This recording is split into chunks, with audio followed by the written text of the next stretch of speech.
जय मसीह तपाईहरु सबैलाई। अनि आज फेरि हामी यसरी तपाईहरुको माझमा कलसीको अध्याय बाट भाग 4 को वचनको श्रृंखला लिएर आएका छौं।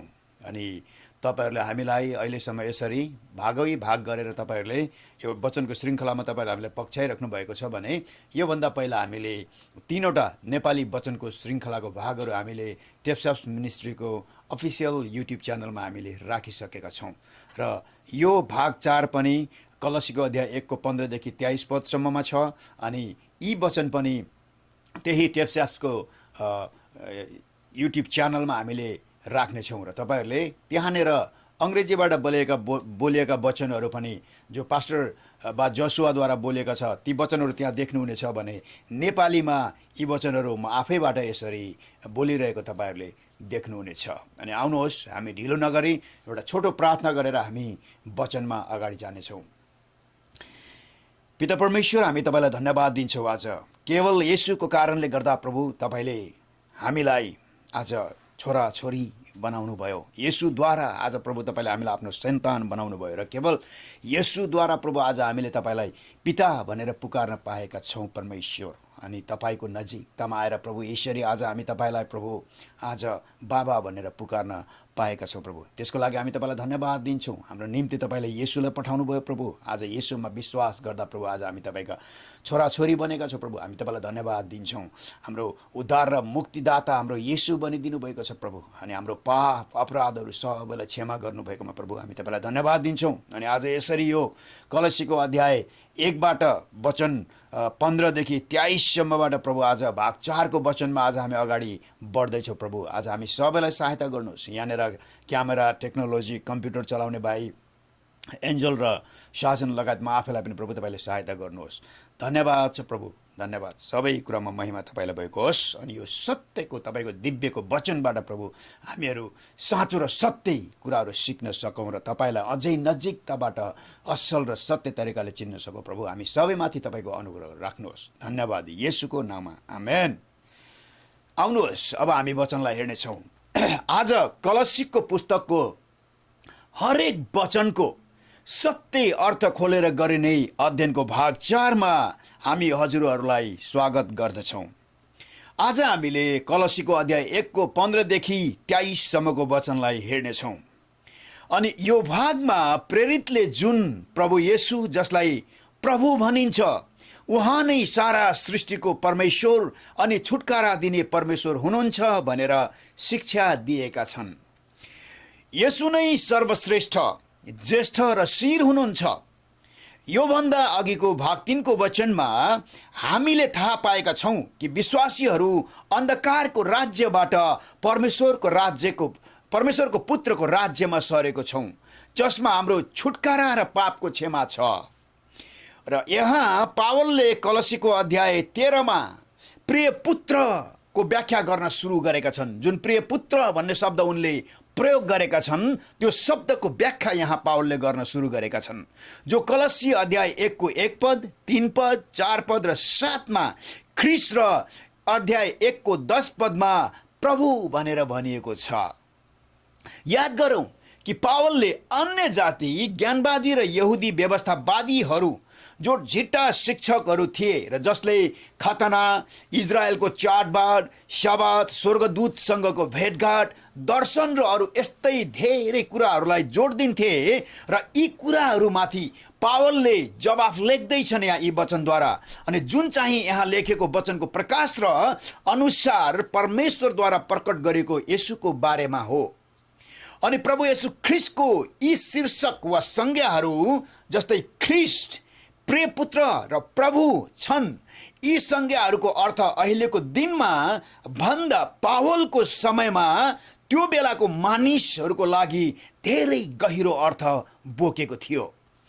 प्रभु येशूको बारेमा यी संज्ञाहरू दिएर पावलले यहाँ यो भन्दैछन् कि येशू नै ख्रीष्ट अथवा मुक्तिदाता अथवा परमेश्वरबाट आउनु भएको अभिषेक जन, उहाँको प्रिय पुत्र जो प्रभु हुनुहुन्छ भनेर भन्न खोज्दैछन्।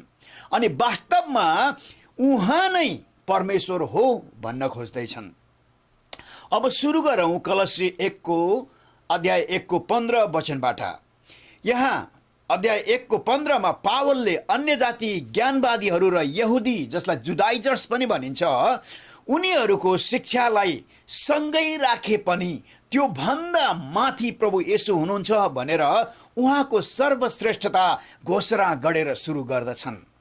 पावलले त्यो बेला कलस्सेको मण्डलीलाई यो पत्र लेख्नुको कारण र अहिले हाम्रो लागि लागू हुने उद्देश्य चाहिँ के हो भन्दा अघि माथि भनेका कुराहरूमा फस्नु हुँदैन, जस्तो स्वर्गदूतसँगको भेटघाट गर्ने, दर्शनको पछि दौडिने, ती कुराहरूमा फस्नु हुँदैन र हामी त्यस्तो कुराहरूको पछि लाग्न हुन्न अथवा झुट्टा शिक्षामा कुद्नु हुँदैन, बरु ख्रिस्टलाई खोज्नुपर्छ जो मसीह हाम्रो मुक्तिदाता प्रिय पुत्र र प्रभु हुनुहुन्छ भन्ने हुन्छ। यहाँनिर हामीले हेर्नेछौँ कलसी अध्याय 1 को 15 देखि 17 को पदहरू यहाँनिर यसरी भन्छ, सारा सृष्टिमा ख्रिस्टको सर्वश्रेष्ठता भन्छ। अनि यहाँनिर वचनले यसरी भन्छ, उहाँ अदृश्य परमेश्वरको प्रतिरूप सारा सृष्टिका ज्येष्ठ हुनुहुन्छ प्रभु येशू ख्रिस्टलाई भनेको, किनकि उहाँमा नै प्रभु येशू ख्रिस्टमा नै सबै थोक सृष्टि भएका थिए। स्वर्गमा र पृथ्वीमाथि भएका दृश्य र अदृश्य थोकहरू, चाहे सिंहासनहरू, चाहे प्रभुत्वहरू, चाहे प्रधानताहरू, चाहे अधिकारहरू, सबै थोक उहाँद्वारै र उहाँकै निम्ति सृजेका हुन्। 17 उहाँ नै सबै कुराभन्दा अगाडि हुनुहुन्छ। प्रभु येशू ख्रिस्ट भनेको है सबै कुराभन्दा अगाडि हुनुहुन्छ र उहाँमा नै प्रभु येशूमा नै सबै कुरा बाँधिएर रहेका छन्। अनि यहाँ पावलले के भन्छन् त, को हो येशू ख्रिस्ट, यो प्रिय पुत्र को हो भन्ने कुरालाई अब हामीले हेर्नेछौँ। यहाँनिर पहिलो कुरा हामीले पद 15 को पद 15 लाई हामीले यसरी हेर्नेछौँ। 1 नम्बरमा ख्रिस्ट प्रिय पुत्र नै अदृश्य परमेश्वरको प्रतिरूप हुनुहुन्छ। ख्रिस्ट नै अदृश्य जसलाई हामीले हाम्रो आँखाले देख्नु सक्दैनौँ, उहाँ परमेश्वरको प्रतिरूप उस्तै वा प्रतिनिधि हुनुहुन्छ। अदृश्य परमेश्वरले हाम्रो पिता जो स्वर्गमा हुनुहुन्छ उहाँलाई बुझाउँछ, जो त्रिएक परमेश्वरमा भएको त्रिएक प्रभुको पहिलो व्यक्ति हुनुहुन्छ। यहाँ प्रतिरूप अथवा स्वरूप भनेको चाहिँ उत्पत्तिको अध्याय 1 को 26 मा मानिसको सृष्टि गर्दा भनेको जसो वा मूर्ति बनाउँदा प्रयोग गरिने प्रतिरूप भनेको होइन। प्रतिरूप अथवा स्वरूपको लागि ग्रीक भाषाको सेप्टुअजिन्टमा प्रयोग गरिएको शब्द उत्पत्ति अध्याय 1 को 26 मा प्रयोग गरिएको शब्द प्रतिरूप एउटै हो, तर कलसीमा चाहिँ प्रसङ्ग फरक छ। त्यसैले येशू ख्रिस्ट परमेश्वरको प्रतिरूप हुनुहुन्छ भन्नाले परमेश्वरले येशू ख्रिस्टलाई मानिस जसो सृष्टि गर्नुभयो भनेको होइन, तर यसको अर्थ यो हुन्छ कि येशू ख्रिस्टले परमेश्वरसँग एउटै प्रकृति, स्वभाव र सारमा उहाँ चाहिँ हुनुहुन्छ। यो कुरा हामीलाई यहाँ थाहा हुन्छ कि यहाँ अब 15 पद पछि वचनले के भन्छ हामीले हेर्नेछौँ। र 2 नम्बरमा ख्रिस्ट जो अदृश्य परमेश्वरको प्रतिरूप हुनुहुन्छ, उहाँ नै सारा सृष्टिका ज्येष्ठ हुनुहुन्छ। यो शब्द सृष्टिका ज्येष्ठले यो 3 तरिकाले झुटो अर्थ लागेको जस्तो, यो जसरी अरू मानिसहरूले झुटो अर्थ लगाएका थिए, तर त्यो झुटो अर्थ लागेको जस्तो हुँदैन, जसको यी 3 कारणहरू तपाईँलाई मैले हेर्नेछौँ। 1 मा कतिले झुटो सिकाएको जसो कि परमेश्वरले येशूलाई सारा सृष्टिमा सबैभन्दा पहिला अथवा ज्येष्ठ र सर्वश्रेष्ठ सृष्टि गर्नुभयो भन्छन्। यो झुटो र गलत हो। अनि अर्को फेरि मरियमबाट जन्मिनु भएको भनेर भन्छन् है। अनि अर्को फेरि पहिलो ज्येष्ठ भन्नुको अर्थ यो पनि हुन्न कि आज पुनरुत्थानबाट उठ्ने पहिलो उहाँ हुनुहुन्छ र त्यसकारण ख्रिस्ट परमेश्वरको ज्येष्ठ र सर्वश्रेष्ठ हुनुहुन्छ कि कतिले यो झुट्टा सिकाएको जस्तो, यो पनि होइन। हेर्नुहोस् है, तर यहाँ भनिएको ज्येष्ठ अथवा भन्ने संज्ञाले नामले बाइबलीय तरिकाले यो बुझाउँछ कि 1 नम्बरमा सर्वप्रथम जन्मिएको छोराको हक र अधिकार, विशेष गरी राजाको छोरा जसले पछि राजकत्व भारदारको उत्तराधिकार सम्हाल्छ। अगमबानीय रूपमा दाउदद्वारा यो कुरा भजन सङ्ग्रह 89 को 27 पदमा यसरी भनेको छन्। अनि भजन सङ्ग्रह 89 27 पदमा यसरी भनेको छन्, म त्यसलाई मेरो जेठो पनि तुल्याउने छु। पृथ्वीका राजाहरूमा सबैभन्दा उच्च जुन कुरा प्रभु येशू ख्रिस्टमा पुरा भएको छ, जो ज्येष्ठ हुनुहुन्छ। यो वचन त्यहाँ पुरा भएको छ। ज्येष्ठ भन्नाले अलङ्कारिक रूपमा यो पनि बुझाउँछ। अनि सुन्नुहोस् है, स्वर्गमा हुनुहुने पिताको पूर्व अस्तित्वमा हुनुहुने छोरालाई पनि बुझाउँछ। अनि यो प्रभु येशू ख्रीष्ट परमेश्वर पितासँग बितेको अनन्ततादेखि रहँदै आउनुभएको छ। जसरी पिताको कुनै सुरुवात छैन, त्यसै गरी येशू ख्रीष्टको पनि कुनै सुरुवात छैन। जसै गरी पिता अनन्तको हुनुहुन्छ, त्यस्तै गरी येशू पनि अनन्त हुनुहुन्छ। जसै गरी पिता असृजित, कसैले सिर्जना नगरेको हुनुहुन्छ, त्यसै गरी येशू पनि असृजित अथवा कसैले सिर्जना नगरेको हुनुहुन्छ। जसो परमेश्वर हुनुहुन्छ, त्यस्तो हाम्रो प्रभु येशू पनि हुनुहुन्छ। यहाँ कलसीले भन्नु खोजेको मुख्य कुरा चाहिँ पूर्व अस्तित्व र श्रेष्ठता हो, जसको अर्थ प्रभु सबै कुरामा पहिलो र सबै कुराभन्दा पहिले भन्ने बुझिन्छ। उहाँ परमेश्वर भएकोले अरू सिर्जना भएका थोकहरूको भन्दा फरक उहाँको अधिकार र विशेष अधिकार छ। ख्रीष्ट मुक्तिदाता पितासँगको समानताको अधिकार छ। त्यसैले यो येशू जसको बारेमा यहाँ पावलले भन्दैछन्, उहाँ सारा सृष्टिमै आज पूर्व अस्तित्व र ज्येष्ठ उहाँ हुनुहुन्छ, जसको अर्थ हुन्छ उहाँ नै परम प्रभु हुनुहुन्छ र उहाँ नै परमेश्वर हो।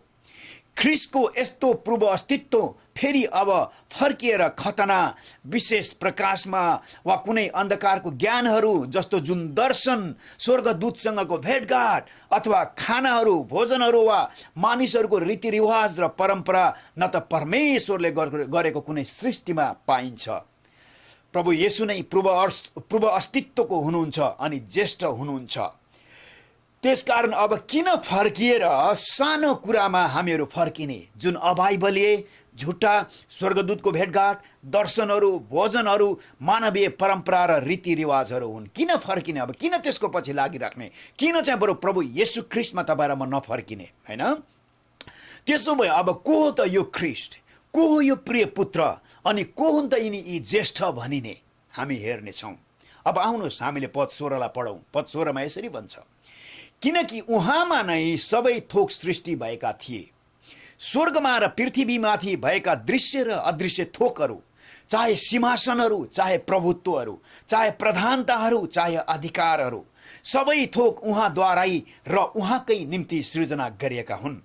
अदृश्य परमेश्वर पिताले सबै थोक येशू ख्रीष्टद्वारा सिर्जना गर्नुभयो भन्ने कुरा पावलले प्रचार गरेका छन्। पद 16को अन्तिम खण्डलाई पावलले सृष्टिको बारेमा बुझाउनको लागि यहाँ दुईवटा शब्द प्रयोग गर्छन्। यसको अर्थ हुन्छ कि परमेश्वरले सबै थोक उहाँ येशूद्वारा दिया भन्छ, फेरि सिर्जना गर्नुभयो र उहाँको लागि फेरि एइस सिर्जना गर्नुभयो, जो येशू हुनुहुन्छ भनेर भन्दछ।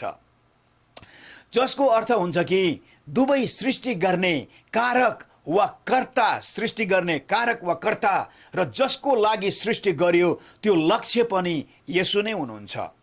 सबै थोक स्वर्गमा के छ हेर्नुहोस् है, सबै थोक भन्नाले स्वर्गमा के छ, जस्तो स्वर्गदूत, ब्रह्माण्ड, सबै आकाश गङ्गा र तारापुञ्ज, सूर्य, जुन र ताराहरू, र पृथ्वीमा के छ, मानव र पृथ्वीमा भएका सब थोक, जस्तो आज उत्पत्तिको अध्याय 1 र 2 मा सिर्जना भएका कुराहरू। हेर्नुहोस् है, यी कुराहरू, यी सबै कुरामा पनि आज प्रभु येशू नै परमेश्वर हुनुहुन्छ अनि सबै कुरा प्रभु येशूकै लागि आज उहाँलाई नै लक्ष्य गरेर यो सबै सृष्टि गरिएको थियो। पद 16 मा यो दृश्य र अदृश्य भनेको के हो त? सुन्नुहोस् है, दृश्य र अदृश्य सबै सृष्टि स्वर्गमा, पृथ्वीमा र पृथ्वी मुनि जुन कुरा देखिन्छन् र जुन कुरा देखिँदैनन्, यसको अर्थ स्पष्ट रूपमा यो हुन्छ कि सबै थोक जो हाम्रो आँखाले देख्छौँ र भावनामा थाहा हुन्छ र जसमा आत्मिकी संसार पनि समावेश हुन्छ। पद 16 मा फेरि भन्छ यहाँनिर सिंहासनहरू, प्रभुत्वहरू, प्रधानताहरू र अधिकारहरू भन्छ। यो शब्दहरूले पक्का पनि विभिन्न स्तरको र प्रकारको स्वर्गदूतहरूलाई बुझाउँछ, जस्तै सेराफिम, सिंहासनको वरिपरि हुने स्वर्गदूतहरू, प्रधान स्वर्गदूत र स्वर्गदूतहरू जो परमेश्वरसँग छन् र जो तल पनि खसालिएका छन्, जो परमेश्वरसँग छन् र जो तल खसालिएका स्वर्गदूतहरू, जसको अर्थ हुन्छ शैतान र राक्षसहरू, यिनीहरूलाई जनाउँछ। हेर्नुहोस् है, प्राय गरी उनीहरूलाई प्रधानताहरू र अधिकारहरू भनेर उल्लेख गरिन्छ। निश्चयताको लागि त्रिएक परमेश्वरले खसालिएका स्वर्गदूतहरूलाई सृजना गर्नु भएन। लुसिफर वा शैतानले परमेश्वरको विरुद्धमा विरोध, घमण्ड वा पाप गर्यो अनि 1/3 अरू स्वर्गदूतहरूले यो विद्रोहीलाई पछाए, लुसिफरलाई पछाए अनि अन्धकार अथवा दुष्टताको शक्ति उनीहरू बने। त्यसकारण बुझ्नुपर्ने कुरा चाहिँ यहाँ यो छ कि जब प्रभु येशू ख्रिस्टले नै सबै थोक सिर्जनु भयो, त्यसकारण उहाँ नै सर्वश्रेष्ठ हुनुहुन्छ र उहाँ नै प्रभु हो वा सृष्टिकर्ता हो। त्यसकारणले अब हामीले किन स्वर्गदूत खोज्ने त? हेर्नुहोस् है, अनि त्यो स्वर्गदूतहरू खसालेको स्वर्गदूत पनि त हुनसक्छ, जुन ज्योतिको स्वर्गदूत जसो भएर देखा पर्न सक्छ। त्यसकारण उनीहरू परमेश्वरकै स्वर्गदूत भए पनि हामी स्वर्गदूत खोज्ने र आज उनीहरूको पछाडि दौडिने गर्नु हुँदैन। तिनीहरू परमेश्वरद्वारा सिर्जना भएका थोकहरू हुन्। यसकारणले गर्दा किन हामीले साना थोकहरू खोज्ने जब हामीसँग परमेश्वर हुनुहुन्छ जो प्रभु येशूमा प्रकट हुनुभएको छ। आमेन। परमेश्वरले सबै थोक येशूद्वारा बनाउनु भयो। यसको अर्थ यो हुन्छ कि जब परमेश्वरले सर्वथोकको सिर्जना गर्नुभयो त्यो बेला प्रभु येशू उहाँसँग हुनुहुन्थ्यो। यसको अर्थ यो हुन्छ कि प्रभु येशू परमेश्वर हुनुहुन्छ। त्यसै कारणले प्रभु येशूको पूर्व अस्तित्व छ र उहाँ प्रभु हो र सृष्टिको परमेश्वर उहाँ हुनुहुन्छ। सिंहासन र प्रभुत्व भन्ने शब्दको अनुवादले विशेष गरी सैद्धान्तिक शक्ति र स्वर्गदूतहरूलाई बुझाउनुको साथसाथै हामीले अरू राज्यहरूलाई पनि समावेश गर्न सक्छौँ। परमेश्वरले उहाँको सार्वभौमिकतामा राज्यहरूलाई उदाउन र राज्यहरूलाई रद्द र समाप्त गर्न अनुमति दिनुहुन्छ। पावलको समयमा परमेश्वरको शासन रोमीको राज्य र त्यो समयको महासभामाथि थियो र त्यो हुनुमा परमेश्वरले येशूले नै सबै उहाँको सार्वभौमिकता र स्वर्गीय उद्देश्यको लागि अनुमति दिनुभएको थियो। अनि पद 16 मा फेरि सबै थोक भन्छ, जुन फेरि दोहोरिएको छ। र यो सबै थोक भन्ने कुरा दोहोरिनुको अर्थ यो हुन्छ कि पढ्ने र सुन्नेहरूको लागि यो जोड दिएको हो कि प्रभु येशूले नै सबै थोक सिर्जनु भएको। यो कुरालाई स्पष्ट पार्छ कि येशू नै परमेश्वर हुनुहुन्छ, किनकि पावलले सृष्टिभन्दा पनि पहिले उहाँको पूर्व अस्तित्वलाई देखाइदिएको छन्। प्रभु येशू ख्रिस्ट खाली एक मानिस होइन जसले आफ्नो अस्तित्वलाई कन्या मरियमबाट जन्मिएर सुरु गर्नुभयो, जुन कलसीको मण्डलीहरूको समस्या थियो कि कलसीको मण्डलीले के सोच्थे भने यो त एउटा कन्या मरियमबाट जन्मिएको भन्ने सोच्थे है। अनि कि उनीहरूले येशू ख्रिस्ट पुरा परमेश्वर होइन भन्ने इन्कार गर्थे, ऊ चाहिँ मानिस मात्रै हो भन्ने कुरा उनीहरूले इन्कार गर्थे। अनि यो चाहिँ कलसीको मण्डलीहरूको समस्या थियो। अनि 16 पद फेरि सबै थोक येशूद्वारा सृष्टि गरिए, अनि येशूबाट र येशूको लागि सृष्टि गरिए। यहाँ पावलले अप्रत्यक्ष रूपमा स्वर्गदूतलाई गरिने आराधनाको जवाफ दिँदैछन्। यो पदले प्रमाणित गर्छ कि स्वर्गदूतहरू सृष्टि गरिएका थोकहरू हुन् र कलसीका मण्डली र हामीले अहिले स्वर्गदूतलाई आराधना गर्ने र स्वर्गदूतलाई मान्यता दिने र भेट्ने खोज्ने गर्नु हुँदैन। हामीले स्वर्गदूत र अन्य स्रोतहरूको विशेष दर्शन पनि खोज्नु र चाहनुहुन्न, किनकि येशू भन्ने को हुनुहुन्छ उहाँ हाम्रो माझमा प्रकट हुनुभयो। हामीलाई अरू कुनै प्रकाश चाहिँदैन। न त हामीले मानिसको परम्परा रीतिरिवाज थप्नुपर्छ, न त पुरानो व्यवस्थाको चाडबाड मान्नुपर्छ, न त खतना गर्नुपर्छ भन्ने जोड दिनुपर्छ, न त मूसाको व्यवस्थामा भने जसो सबात नै मान्नुपर्छ। प्रभु येशू नै पूर्व अस्तित्व र परमेश्वर हुनुहुन्छ। सारा सृष्टि नै येशूको लागि सिर्जिएको हो। त्यसैले येशूतिर फर्किनुहोस्, सृष्टिको लक्ष्य नै उहाँ हुनुहुन्छ। अब हामीले हेर्नेछौँ पद 17 लाई। उहाँ नै अथवा प्रभु येशू नै सबै कुराभन्दा अगाडि हुनुहुन्छ र उहाँमा नै सबै कुरा बाँधिएर रहेका छन्। येशू नै सबै थोकभन्दा अघि हुनुहुन्छ। यो भन्नुको अर्थ यो हो कि सबै थोक सृष्टि र अस्तित्वमा आउनुभन्दा पहिले प्रभु येशू हुनुहुन्छ। जसको अर्थ यो हुन्छ कि पावलले प्रचार गरेको येशूले नै सबै थोक कुनै थोक बिना एक्स निहिलो अथवा सबै थोक बिना, आज कुनै थोक बिना पनि प्रभु येशू ख्रिस्टले सबै थोक बनाउनु भयो र सृष्टि गर्नु भएकोले येशू प्रभु हुनुभएको होइन, सृष्टि गर्नुभएकोले चाहिँ प्रभु येशू ख्रीष्ट हुनुभएको होइन, तर येशू नै प्रभु हुनुहुन्छ। त्यसैले उहाँ सारा सृष्टि गर्नुभयो र सबै थोकभन्दा उहाँ अघि हुनुहुन्छ। येशू ख्रीष्टमा नै सबै कुरा बाँधिएर रहेका छन्। हेर्नुहोस् है, जसको अर्थ हुन्छ ब्रह्माण्डमा हुने र गर्ने काम, जस्तो ब्रह्माण्डमा हुने काम र गर्ने काम, सृष्टिको आदेश, पृथ्वी, चक्र, परिवर्तन र अरू यस्तो सबै कुराहरू येशूमा अनि येशूद्वारा र येशूबाट नै बाँधिएका छन्। अथवा ग्रिक भाषामा सबै कुरा बाँधिएर भन्ने शब्दलाई सुनिस्टेकेन भनिएको छ, जसमा सुसङ्गतता, क्रम वा संरक्षणको विचार व्यक्त गरिएको छ। यसले गर्दा नै येशूलाई सर्वशक्तिमान र पूर्व अस्तित्वको बनाउँछ। हेर्नुहोस् है, उहाँको यो गुणलाई दर्शाउँछ। येशूले नै ब्रह्माण्ड, संसार र पृथ्वीलाई एक अर्काबाट ठोकिनु र भद्रगोल हुनबाट बचाउनुहुन्छ। आमेन। उहाँले नै सबै थोकलाई सँगै बाँधेर राख्नुहुन्छ र टुक्रा टुक्रा हुन र खस्नबाट बचाउनुहुन्छ। अब यस्तो हो र सत्यता यो हो भने अब कसले चाहिँ स्वर्गदूतलाई पुज्ने, फर्केर मूसाको व्यवस्थाको करारमा जाने र फेरि अब कसले चाहिँ खतना गरिरहने, इजरायलको चाडमाड मान्ने, अनौठो ज्ञान र बुद्धि र विशेष प्रकाशहरू खोज्ने, जसको स्रोतहरू अज्ञात खसालिएका स्वर्गदूतहरू र खसालिएका आत्माहरू पनि हुन सक्छन्, जुन कुरा अहिले हाम्रो लागि येशूद्वारा प्रकट गरिएको छ, जुन परमेश्वरको लिखित अक्षर जीवित वचनमा छ। हेर्नुहोस् है, यो कुराहरू वचनमा पनि लेखिएको छ भनेपछि यो अज्ञात स्रोत अथवा नराम्रो कुराहरूलाई तपाईँ र मैले खोजेर किन हिँडिराख्ने, बरु प्रभु येशू ख्रीष्टलाई खोज्नुपर्छ भन्ने कुरा यहाँ दर्शाउँदैछ। त्यस्तो अरू केही छैन र कुनै छैन, किनकि सबै कुरालाई सँगै बाँध्ने चाहिँ केवल येशू हुनुहुन्छ, जसको बारेमा यहाँ पावलले यसरी प्रचार गरिरहेका छन्।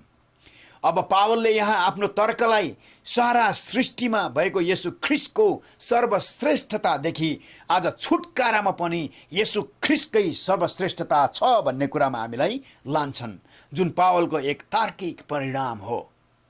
सृष्टिमा पनि येशू नै सर्वोच्च हुनुहुन्छ, सृष्टिमा पनि प्रभु येशू नै सर्वश्रेष्ठ हुनुहुन्छ, त्यसैले उहाँको छुटकारामा पनि उहाँ नै सर्वश्रेष्ठता हुनुहुन्छ। प्रभु येशूको छुटकाराको योजना र कामभन्दा अरू केही छैन, किनकि उहाँ नै सारा सृष्टिभन्दा पहिले हुनुहुन्छ। अब हामीले हेर्नेछौँ छुटकारामा येशू ख्रीष्टको सर्वश्रेष्ठता, जुन पद 18 देखि 20 पदमा छ। आउनुहोस् हामीले कोलोसीको अध्याय 1 को 18 देखि 20 पदलाई पहिला हामीले पढौँ। हामीलाई आशा छ तपाईँले यी वचनहरू सुन्दा बाइबल पनि आफूसँग साथमै लिएर बस्नुहोस्। अनि यहाँनिर यसरी भन्छ वचनले, उहाँ शरीर अर्थात् मण्डलीका शिर हुनुहुन्छ, उहाँ नै शिर हुनुहुन्छ, मरेकाहरूबाट जीवित हुनेहरूमा उहाँ ज्येष्ठ हुनुहुन्छ, ताकि प्रत्येक कुरामाथि उहाँ सर्वोच्च हुनुहुन्छ। किनकि उहाँको आफ्नो सारा पूर्णता ख्रीष्टमा वास गरेकोमा परमेश्वर पिता प्रसन्न हुनुभयो र परमेश्वरले उहाँका क्रुसको रगतद्वारा शान्ति गराएर आज पृथ्वीको होस् वा स्वर्गको होस् उहाँद्वारा नै सबै थोकलाई आफूसँग मिलापमा ल्याउनु भयो। आमेन। अनि यसरी भन्छ, अब 18 पदलाई हामीले हेरौँ। ख्रीष्ट नै येशूको ख्रीष्ट नै शरीरको शिर हुनुहुन्छ, अथवा जुन शरीर भनेको मण्डलीको शिर को हो भन्दा येशू ख्रीष्ट हुनुहुन्छ। अनि पावलले शरीरको चित्राङ्कन गर्छन्, जसले विश्वव्यापी मण्डलीलाई प्रतिनिधित्व गर्छ। जुन एउटा आज यहाँ शरीर भनेको छ अथवा मण्डली भनेको छ, यसलाई चाहिँ विश्वव्यापी मण्डलीलाई प्रतिनिधित्व गरेर पावलले यहाँ लेखिराखेका छन्। अनि जुन चाहिँ सुसमाचारमा प्रचार र प्रकट गरिएको र प्रेरितको पुस्तकहरूमा देखिएको परमेश्वरको राज्य हो। हेर्नुहोस् है, र पावलले लेख्छन् यसको शिर, यो विश्वव्यापी मण्डलीको शिर पनि प्रभु येशू ख्रीष्ट नै हुनुहुन्छ, जसको अर्थ हुन्छ मण्डलीहरूमा पनि प्रभु येशू ख्रीष्टको नै सर्वश्रेष्ठता हुनुपर्छ, मान्छेको होइन। सुन्नुहोस् है, मण्डली प्रभु येशू ख्रीष्टको हो, त्यस कारणले मण्डलीको शिर पनि प्रभु येशू ख्रीष्ट अनि प्रभुको अधीनतामा चलेको हुनुपर्छ। अनि मण्डलीमा सर्वश्रेष्ठता पनि प्रभु येशू ख्रीष्टकै हुनुपर्छ।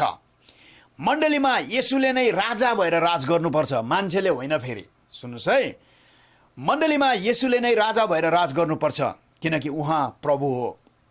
जसरी ख्रीष्टले आफ्नो सार्वभौमिकतालाई ब्रह्माण्डमाथि चलाउनुहुन्छ, त्यो सार्वभौमिकताको अधिकार मण्डलीमाथि पनि छ, जुन हरेक विश्वासीमाथि पनि हुन्छ। उहाँले मण्डलीमाथि अनि मण्डलीभित्र भएका हरेक विश्वासी भित्र पनि आज प्रभुले त्यो सार्वभौमिकताको शक्तिलाई उहाँले चलाउनुहुन्छ। जब कलसेको मण्डलीको विश्वासीहरू दर्शनहरू स्वर्गदूतको भेटघाटको पछि दौडिने, मानिसको रीतिरिवाज र परम्पराहरू थप्ने, इजरायलको चाडपर्व सबात मान्ने गर्थे, वा यदि आज पनि हामीले जबरजस्ती गरेर अबाइबलीय डरहरू देखाएर अरूलाई आफ्नो नियन्त्रणमा राख्छौँ, धम्कीहरू, पक्षपात, हेरफेर वा झैझगडा गर्छौँ भने आज त्यस्तो व्यक्तिहरू वा अगुवाको जीवनमा, मण्डलीमा वा कुनै पनि ख्रिस्टीय सङ्घ संस्थाहरूमा जतिसुकै प्रभुको नाम लिए पनि, प्रभु दाबी गरे पनि त्यहाँ येशू सर्वश्रेष्ठ राजा वा प्रभु हुनुहुन्न। मेरो मित्रहरू, दुःख लाग्ने कुरा हो यो। हेर्नुहोस् है, आज जुनसुकै मण्डली र मण्डलीभित्र रहेका एक एक विश्वासी माथि सर्वश्रेष्ठता, सार्वभौमिकता चाहिँ येशूकै हुनुपर्छ।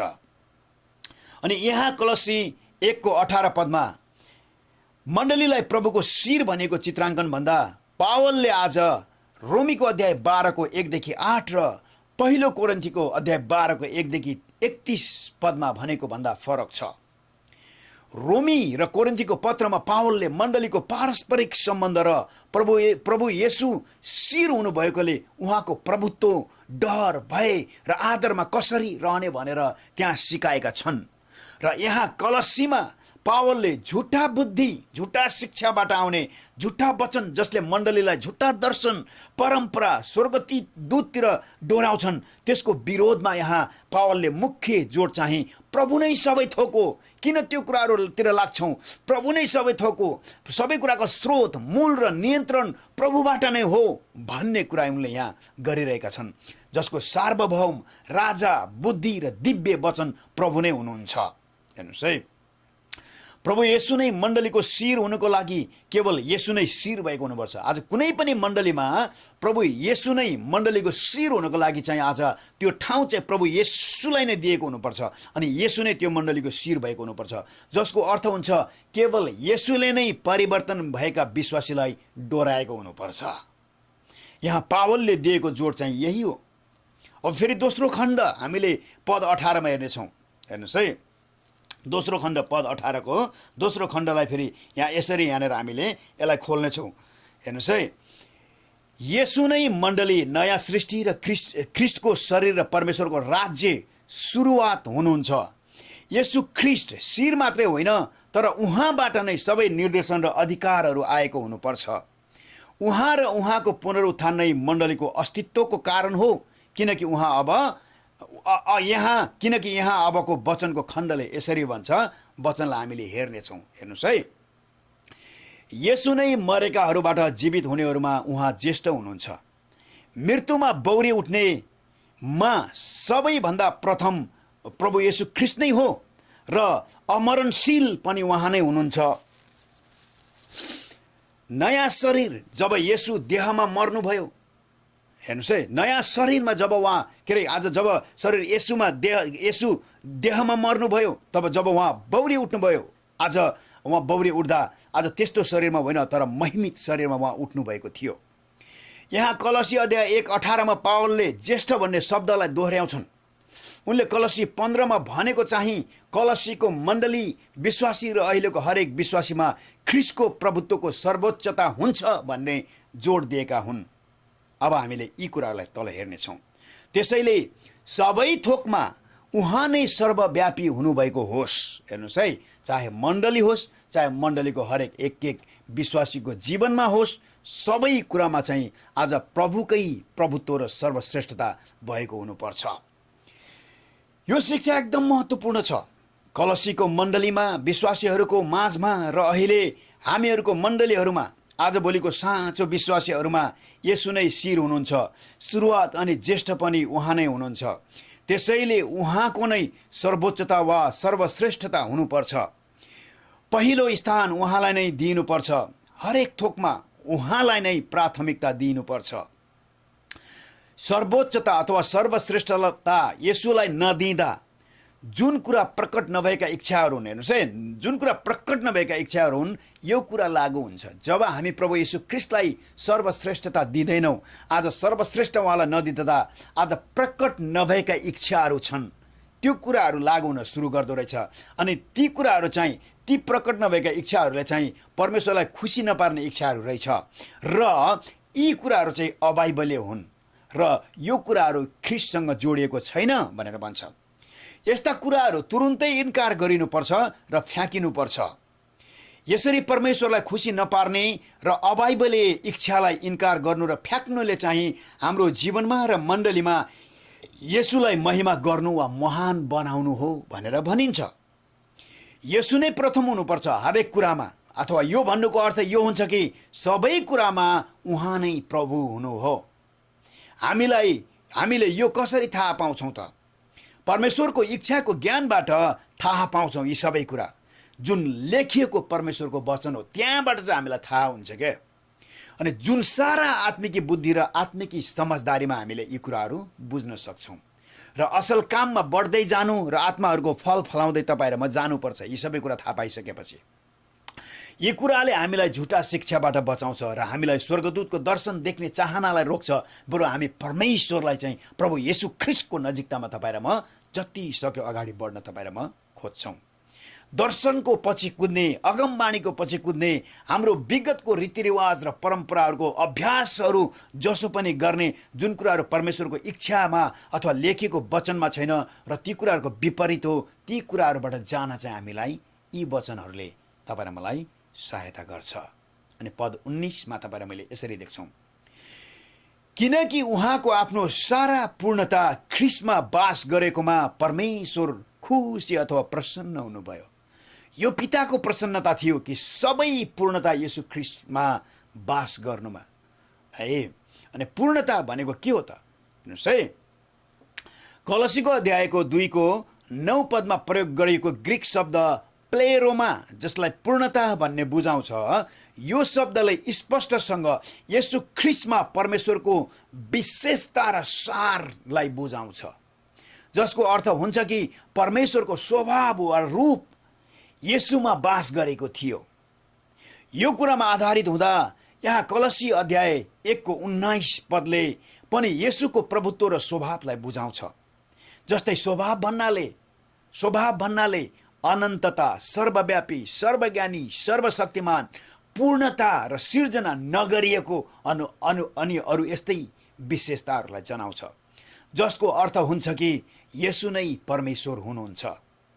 अरू पदहरूसँगै यो पद पनि एक साक्षी हो कि येशू नै परमेश्वर हुनुहुन्छ भन्ने, अथवा 100% परमेश्वर हुनुहुन्छ कि जस्तो पिता 100% परमेश्वर हुनुहुन्छ भनेर साक्षी दिने यो पद हो। पावलको समयमा यो शिक्षा झुटा शिक्षकहरूले, आज हेर्नुहोस् है, पावलको समयमा यो शिक्षा, आज प्रभु येशू ख्रीष्ट 100% परमेश्वर हुनुहुन्थ्यो भन्ने शिक्षा आज झुटा शिक्षकहरूले सामना गर्नु, आज झुटा शिक्षकहरूले यो शिक्षाको सामना गर्नु एकदम महत्त्वपूर्ण थियो भने अहिले हाम्रो समयमा पनि यो शिक्षा त्यत्तिकै महत्त्वपूर्ण छ। हेर्नुहोस् है, प्रभु येशू ख्रीष्ट 100% परमेश्वर हुनुहुन्थ्यो भन्ने शिक्षा तपाईँ र मैले जान्नु एकदम महत्त्वपूर्ण कुरा हो। जब यो सत्यलाई तपाईँ र मैले जान्छौँ, झुटा कुराहरू, झुटा शिक्षाहरू तपाईँ र मैले सजिलै छुट्याउन सक्छौँ र इन्कार गर्न सक्छौँ। र यो शिक्षा त्यत्तिकै महत्त्वपूर्ण छ अहिले पनि।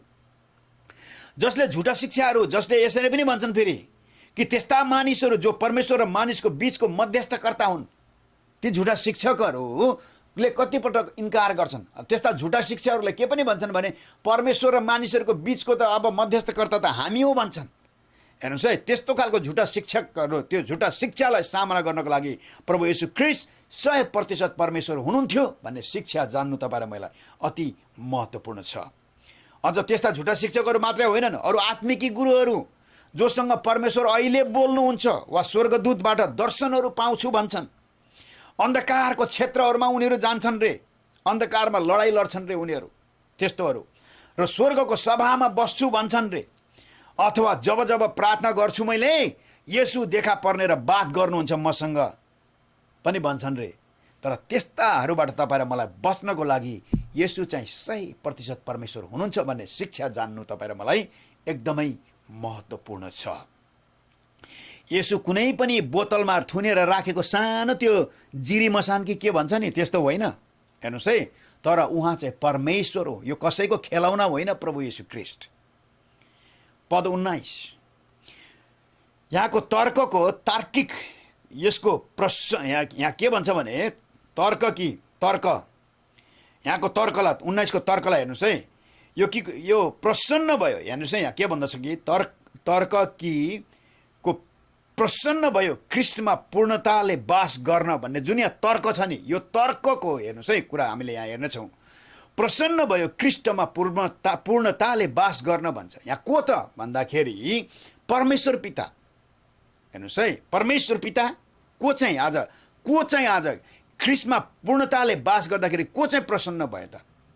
परमेश्वर पिता अथवा ख्रिस्ट आफै? हेर्नुहोस् है, यहाँनिर विभिन्न अङ्ग्रेजी बाइबलको यहाँनिर भर्सनहरू लेखेको छ, NIV NASB भनेर है। त्यसमा चाहिँ परमेश्वर पिता हो कि को, अथवा दुईमा ख्रिस्ट आफै हो कि को, वा पूर्णता आफै हो। जुन कुरा ESV र LSV भन्ने हामीले विभिन्न अङ्ग्रेजी के अरे संस्करणहरूको बाइबलमा हामीले यहाँनिर देखिएको छ। तर हामीले यो निष्कर्ष गर्नुपर्छ कि यसु परमेश्वर भएर पनि 100% मानव शरीरमा वास गर्न प्रसन्न हुनुभयो। यो तर्कको बावजुदमा पनि ग्रीक शब्द कतोइकेसाई जुन बसोबास गर्नु भन्ने हुन्छ, यहाँ यसुमा अथवा मानव शरीरमा, जसले निसङ्कोच स्पष्ट प्रमाणित गर्छ कि यसु नै 100% मानिस अथवा 100% परमेश्वर हुनुहुन्छ र उहाँ नै सार्वभौम, उहाँ नै राजा र उहाँ नै परमप्रभु हुनुहुन्छ भन्ने कुरा प्रमाणित गर्छ। तर्क चाहिँ यो हो यहाँनिर। अब 20 पदलाई तपाईहरु मैले हेर्नेछौँ। 20 पदले यसरी भन्छ, र परमेश्वरले उहाँको क्रुसको रगतद्वारा शान्ति गराएर पृथ्वीको होस् वा स्वर्गको होस् उहाँद्वारा नै सबै थोकलाई आफूसँग मिलापमा ल्याउनु भयो भन्छ। अनि परमेश्वरको योजना त्यो हो कि आज यसुद्वारा नै उहाँले सबै थोकलाई आफूमा पुनर्मिलन गराउनुहुन्छ। अनि ग्रीक भाषामा पुनर्मिलन भन्ने शब्दले परमेश्वर आफै नै हो जसले सबै पुनर्मिलनको काम गर्दै हुनुहुन्छ, र यो निरन्तर भइराख्ने काम हो जुन केवल यसुमा र यसुद्वारा हुन्छ भन्ने बुझाउँछ। त्यसैले हामीहरू जो साँचो गरी नयाँ जन्म पाएका छौँ, हामीहरू महान आज्ञाद्वारा पुनर्मिलनको राजदूतहरू हौँ। जसै गरी हामीले साँचो सुसमाचार प्रचार गर्छौँ, तब परमेश्वर पिताले पनि सुसमाचार सुन्नेहरूमा पुनर्मिलनको काम निरन्तर गर्न सुरु गर्नुहुन्छ। अनि पवित्र आत्माले हामीमा हुँदै यो काम यसुमा गर्नुहुन्छ।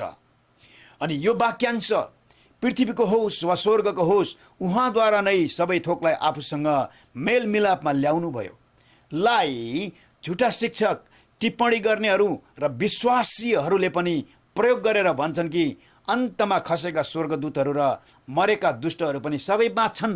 हेर्नुहोस् है, यस्तो खालको कुरा गर्छन् है यो वचनलाई पक्रेर। तर यस्तो खालको विचार राख्ने मान्छेहरूलाई विश्वव्यापी वादीहरू भनिन्छ, जसले संसारका सबै मान्छे अन्तमा बाँच्छन् भन्ने, तर जसले अन्तमा सबै मानिस बाँच्छन् भन्ने विश्वास गर्छन् त्यसलाई विश्वव्यापी वादीहरू भन्छन्, त्यस्तो विश्वास राख्ने मान्छेहरूलाई। र यो नयाँ करारमा भएको पुरा प्रकाशको कुनै गवाही होइन, किनकि दोस्रो मृत्यु पनि छ मानिसको, जहाँ प्रकाशको पुस्तकमा लेखिएको छ कि शैतान र झुट्टा अगमवक्ताहरू लगायत जसले यसुलाई मुक्तिदाता भन्ने इन्कार गर्छन्, जो मात्र अथवा प्रभु येशू ख्रीष्ट केवल बाटो हुनुहुन्छ पिता कहाँ पुग्ने, उहाँलाई जसले इन्कार गर्छ ती सबैको निम्ति दन्कने आगोको कुण्ड तयार पारिएको छ। पाप, शैतान, दुष्ट र परमेश्वरको आज उहाँको लेखेको वचन र जीवित वचन येशूको विरुद्धको सबै मानिसहरू र ती थोकहरू जसले साँचो शान्तिलाई बाधा गर्छ, ती सबै नै प्रभावकारी तरिकाले हटाइन्छ र परमेश्वरले उनीहरूको निम्ति शान्तिको पुनर्स्थापना गर्नुहुन्छ, जो केवल येशूको क्रुसको रगतद्वारा उहाँको परिवारमा जोडिएको छ। अनि उहाँको लागि चाहिँ परमेश्वरले आज शान्तिको पुनर्स्थापना गर्नुहुन्छ। र यहाँ माथि अघि भनेको वाक्यांशको अर्थ पनि यही हो। हेर्नुहोस् है, फेरि पद 20 मा सबै थोक भन्ने वाक्यांश चाहिँ अर्को वाक्यांश उहाँको क्रुसको रगतद्वाराको प्रसङ्गमा बुझिनुपर्छ।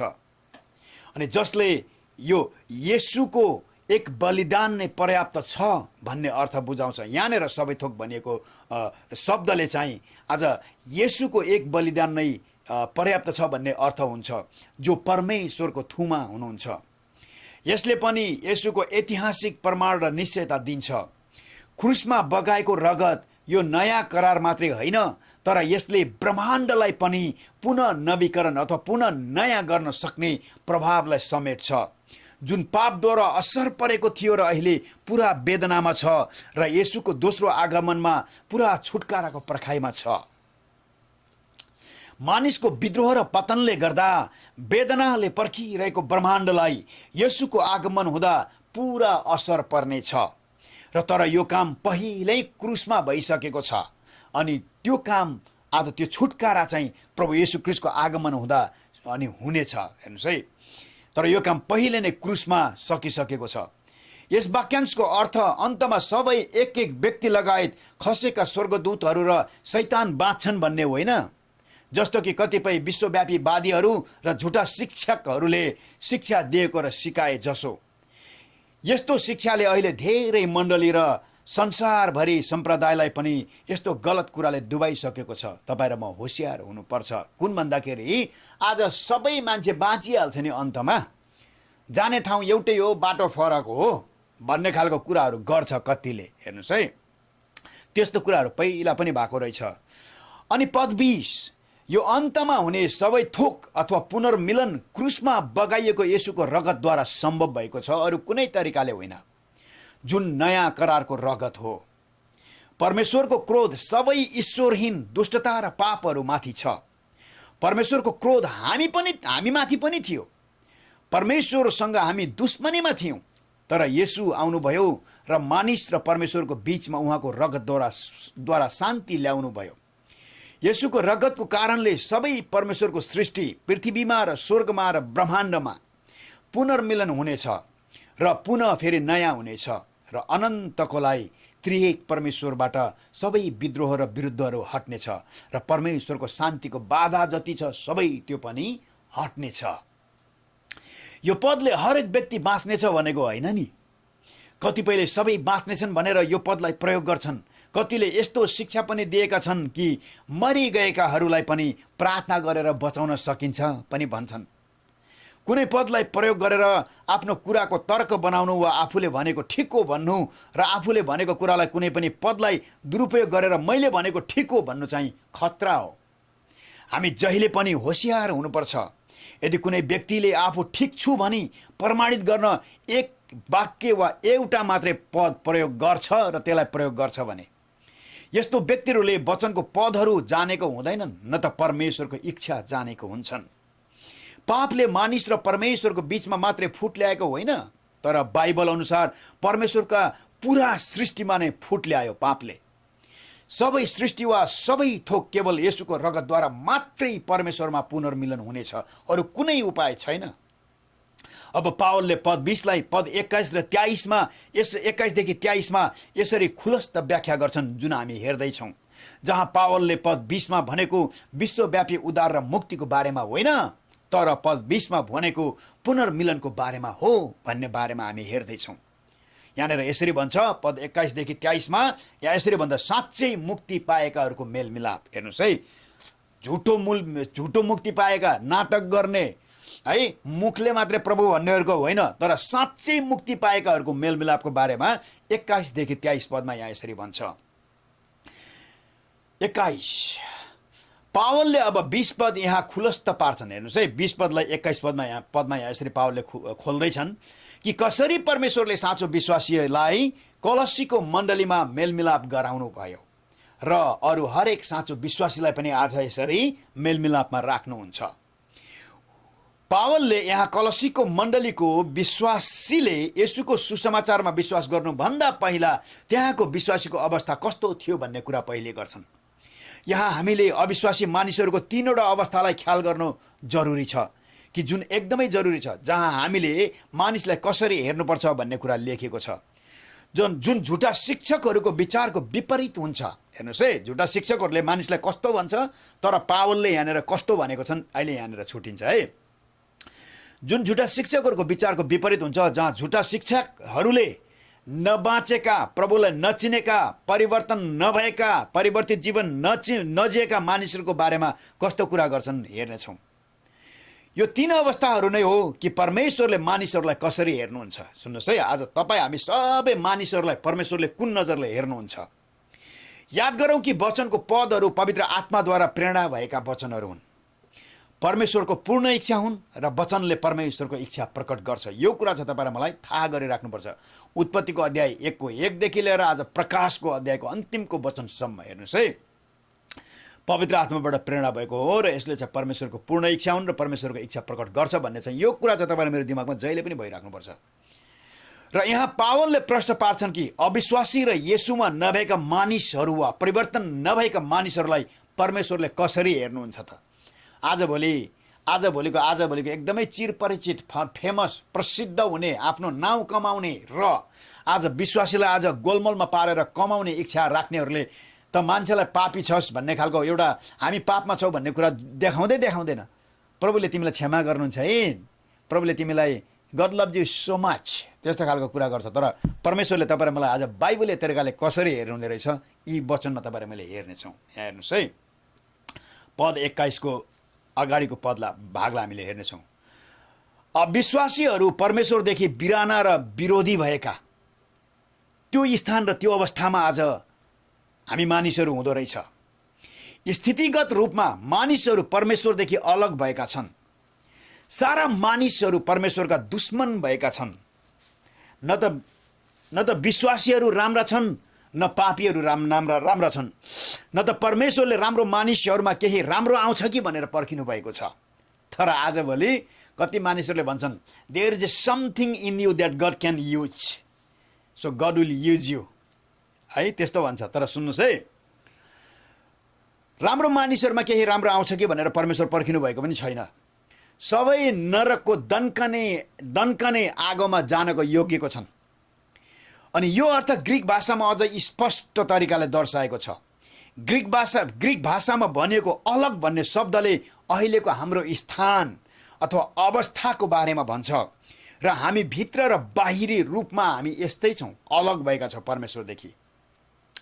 तपाईहरूलाई खुसी नलाग्ला यो कुराले, हेर्नुहोस् है, तर हाम्रो अस्तित्व यही हो। अस्तित्वमै हाम्रो स्वभावमै हामी पापमै जन्मिएका थियौँ र यसको लागि हामीले केही गर्न सक्दैनौँ। तपाईँ र मैले, हामी त परमेश्वरदेखि भाग्ने मान्छे भयो त। थाहा छ तपाईँलाई, उत्पत्तिमा तपाईँले याद गर्नुभयो भने जब पाप भयो, पाप भइसकेपछि त आदम र हव्वा भागेका थिए, त्यसरी अलग हुन खोजेका थिए। तर गर्न सक्ने चाहिँ एकजनाले मात्रै गर्न सक्नुहुन्छ, त्यो चाहिँ परमेश्वरले। अनि परमेश्वरले चाहिँ खोज्न आउनु भएको थियो। अनि हामी मानिसहरू यो पापमै स्वभावले भासिएका डुबेकाहरूलाई हामीले केही गर्न सक्दैनौँ। हेर्नुहोस्, हामी आशाविहीन र सहाराविहीन थियौँ। कलसीको विश्वासी पनि त्यस्तै थिए र हामी पनि त्यस्तै छौँ। यही कुरा पावलले कलसीको विश्वासीहरूलाई याद दिलाउँछन्। यहाँनिर कलसीको अध्याय 1:21 पदमा यहाँ सुरुमा भनेको छ, यहाँनिर बितेका समयमा स्थानलाई बताइदिएका छन्, त्यो अवस्थालाई बताइदिइराखेको छन्। बितेका समयमा कलसीको विश्वासीहरू र हामीले जब येशूमा विश्वास गऱ्यौँ, हामी सबैको निम्ति यो स्थान बितेको समयमा प्रभुदेखि अलग भएका, बिराना भएका हो यो स्थान आज स्थितिगत रूपमा तपाईँ र ममा बदलिएको हुन्छ। हामी जीवित परमेश्वरको अब छोराछोरी हुन्छौँ आज येशूमा विश्वास गर्दा। येशूमा आउँदा पहिला बिराना र विद्रोही भएका थियौँ, अलग भएका थियौँ भने अब येशूमा विश्वास गर्दा तपाईँ र म परमेश्वरको छोरा र छोरी तपाईँ र म हुन्छौँ। पद 20 मा उल्लेख गरिएको येशूको रगतद्वारा परमेश्वर आफैले गर्नुभएको पुनर्मिलनको काम हो। यो मान्छेहरू त भागिने मान्छेहरू हो, पवित्र परमेश्वरदेखि टाढा जाने मान्छेहरू हो। तर यो पुनर्मिलनको काम परमेश्वर आफैले गर्नुभएको हो। अब यदि हामी येशूमा छौँ भने यो हाम्रो चिनारी हो। के हो त चिनारी भन्दा अब येशूद्वारा तपाईँ र म परमेश्वरको छोराछोरी भएका छौँ। यो तपाईँ र मेरो चिनारी हो। कति ठुलो आशिषको कुरा। पद 21, अविश्वासीहरूमा आफ्ना मनमा परमेश्वरतर्फ बिराना र विरोधी भएका छन्। हेर्नुहोस् है, अविश्वासीहरू आफ्ना मनमा परमेश्वरतर्फ बिराना र विरोधी भएका छन्। बिराना भन्नाले के जनाउँछ त? घृणा, दुश्मनको कुराहरू भन्ने ग्रीक भाषामा नामलाई जनाउने शब्द हो। यो बिराना भन्ने शब्द चाहिँ एउटा ग्रिक भाषामा नाम अथवा संज्ञालाई जनाउने शब्द रहेछ। अनि यसले के जनाउँदो रहेछ भन्दाखेरि घृणा, दुश्मनीको कुराहरू यसलाई जनाउँदो रहेछ। जसले हामी परमेश्वरमा पुनर्मिलन हुनुभन्दा पहिले को थियौँ त भन्दाखेरि बिराना थियौँ, विरोधी थियौँ, घृणा गर्ने, दुश्मनीको भावना राख्ने, हामी टाढा, परमेश्वरले हामीलाई घृणा गर्ने, पाप गरेको त्यो कुरा हेर्नुहोस् है, त्यो सँगलाई बुझाउँछ। हाम्रो सोच र विचारमा पनि है, विचारमा पनि हामी पापी, हाम्रो मन पुरा भ्रष्ट भएको, दुष्ट र परमेश्वरको विरुद्ध भएको थियो। अनि जसले अझै विश्वास गर्दैन त्यस्तै हुन्छ, परिवर्तित नभएको जीवन। हाम्रो सोच र विचार पुरा संसारीय, शारीरिक, अभिलाषी, दुष्ट, कामुक, पुरा घृणाले भरिएको, डाह, ईर्ष्या र परमेश्वरतर्फ पुरा मरेको हुन्छ।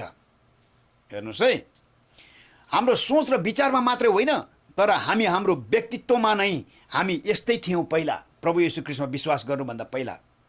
हामी देख्नमा जति राम्रो भए पनि, जति असल तपाईँ र म अनि प्रिय देखिए तापनि हामी असल थिएनौँ। र कति झुटा शिक्षकहरूले चाहिँ के भन्छ भने मानिसहरूलाई हामी खुब राम्रा छौँ भन्ने महसुस गराउँछन्। अनि यस्ता झुटा र मिठा कुराहरू गरिदिन्छन्, तपाईँ त साह्रै राम्रो, परमेश्वरले तपाईँलाई अब प्रयोग गर्नुहुन्छ, तपाईँभित्र कति धेरै कुरा लुकेको रहेछ, परमेश्वरले खोल्दै हुनुहुन्छ भन्छ। हेर्नुहोस् है, तर वास्तवमा भन्यो भने हामी परमेश्वरदेखि अलग भएका थियौँ। त्यसकारण हामी परमेश्वरदेखि दुश्मन भएका थियौँ। तर बाख्रा, बुवासो र अविश्वासीहरूले यस्तो सोच्दैनन्। फेरि पाप गरिराखे पनि, पापमै स्वभावमा जिराखे पनि, पाप आज दुनियाँ लडीबुडी गरिराखे पनि हामी राम्रै छौँ भन्ने सोच्छ है। फेरि सुन्नुहोस्, अनि यस्ता बुवासोहरू, गलत शिक्षा दिनेहरूले पनि राम्रै छौँ भन्छ फेरि। तर त्यो तिनीहरूकै सोच हो। तर वचनले चाहिँ यो भन्छ, परमेश्वरको दृष्टिकोण र विचार स्पष्ट छ उहाँ लेखिएको वचनमा है, जुन कुरा लेखिएको छ। अब कसलाई चाहिँ विश्वास गर्ने तपाईँ र मैले? यी कान भरिने वचन बोल्ने झुटा बुवासोहरूलाई, बाख्राहरूका कुरालाई, अविश्वासीलाई, कसलाई चाहिँ विश्वास गर्ने? कि लेखिएको परमेश्वरको वचनलाई र परमेश्वरको र उहाँको वचनलाई वा मानिसहरूको विचारलाई कसलाई चाहिँ विश्वास गर्ने तपाईँ र मैले? प्रश्न तपाईँ र ममा खडा हुन्छ यो। जब परमेश्वर पिताले हामीलाई उहाँको पवित्र आत्माद्वारा येशूमा बोलाउनुहुन्छ, हामी परिवर्तित हुन्छौँ, हाम्रो मन पनि पुनः नयाँ हुन्छ, सोच परिवर्तन हुन्छ, संसारीय दृष्टिकोण परिवर्तन हुन्छ र बाइबलीय हुन्छ मेरो मित्रहरू। किनभने हाम्रो साँचो पश्चातापले गर्दा हामी परमेश्वरको पवित्र आत्माद्वारा मोहर लगाइएका हुन्छौँ, हामीमाथि छाप लगाइएको हुन्छ पवित्र आत्माको। परमेश्वरले आफैले हामीलाई क्रुसको रगतद्वारा हामीलाई आज उहाँ परमेश्वरमा आफैले पुनर्मिलन गराउनु भयो। तपाईँ हामी भाग्ने मानिस, तर आज हाम्रो निम्ति भनेर येशू ख्रीष्ट दिनुभयो। अनि येशू ख्रीष्टले आज कल्भरीको क्रुसमा बगाएको रगतद्वारा परमेश्वर पिता आफैले यो पुनर्मिलनको काम गर्नुभयो। तपाईँ र मैले गरेको होइन, महिमा परमेश्वरलाई हुनुपर्छ। अनि तपाईँहरूले पनि थाहा पाउनुहुनेछ कि परमेश्वरद्वारा तपाईँहरू परिवर्तित हुनुभएको पवित्र आत्माले यहाँ भित्र गवाही दिन्छ मेरो मित्रहरू। हेर्नुहोस् है, अनि पद 21मा यहाँ यसरी भन्छ, अविश्वासीहरूले दुष्ट काम गर्छन्, चाखलाग्दो कुरा, काम काजहरू, जुन यहाँ ग्रिक भाषामा एक नाम हो र जुन शब्दलाई दुष्ट भन्ने शब्द क्रिया विशेषणले व्याख्या गरेको छ। हामीले पाप गरेर हामी पापी भएका होइनौँ, हेर्नुहोस् है, तर हामी सबै दुष्ट मानिसहरू हौँ। त्यसैले हामीले पापमय काम अथवा दुष्ट कामहरू गर्छौँ। स्वभाव नै त्यस्तै छ तपाईँ र मेरो। परमेश्वरसँग पुनर्मिलन हुनुभन्दा अघिको हाम्रो सबै कामहरू, दुष्ट कामहरू, हामी परमेश्वरदेखि बिराना र विद्रोही मन भएको कुरा परिणाम हो। त्यसैले हामीले दुष्ट काम गर्छौँ। विद्रोही, बिराना, परमेश्वरदेखि टाढा भएकाले आज त्यो दुष्टताको स्वभावले तपाईँहरूमा भरिएका छौँ। अनि खालि त्यही पापमय र दुष्ट काम तपाईँ मैले गर्छौँ। अनि जुन कुराहरू परमेश्वरको अघि भ्रष्ट, अपवित्र र अधार्मिक कामहरू तपाईँ र मैले गर्छौँ। किनभने हामी सबै दुष्ट व्यक्तिहरू हौँ।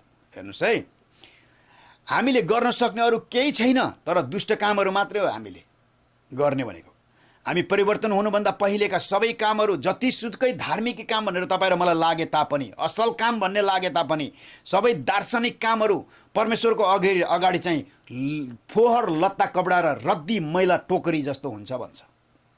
हामीले जेसुकै गरे पनि परमेश्वरले ग्रहण गर्नुहुन्न, किनकि हामी परमेश्वरका दुश्मन भएका हुन्छौँ। यो एक समयमा बिराना र विद्रोही भएका भन्ने कुरालाई अहिलेको आधुनिक बासो बाख्रा र सफल र परोपकारी काम गर्नेहरूले, सामाजिक कामहरू धेरै गर्नेहरूले, संसारमा प्रसिद्ध हलिउड बलिउडका कलाकारहरू, पुरस्कार मेडल जित्ने गायक गायिकाहरू अथवा टिभीमा आउने प्रचारकहरूले भनेको जस्तो हामीले यो कुरालाई व्यवस्था गरे तापनि, इन्कार गरे पनि यसले हाम्रो पहिलो स्थितिगत स्थान, विचार, सोचलाई केही असर पर्दैन। अघि वचनले तपाईँ र म पहिला कस्तो थियौँ त्यस्तै हो।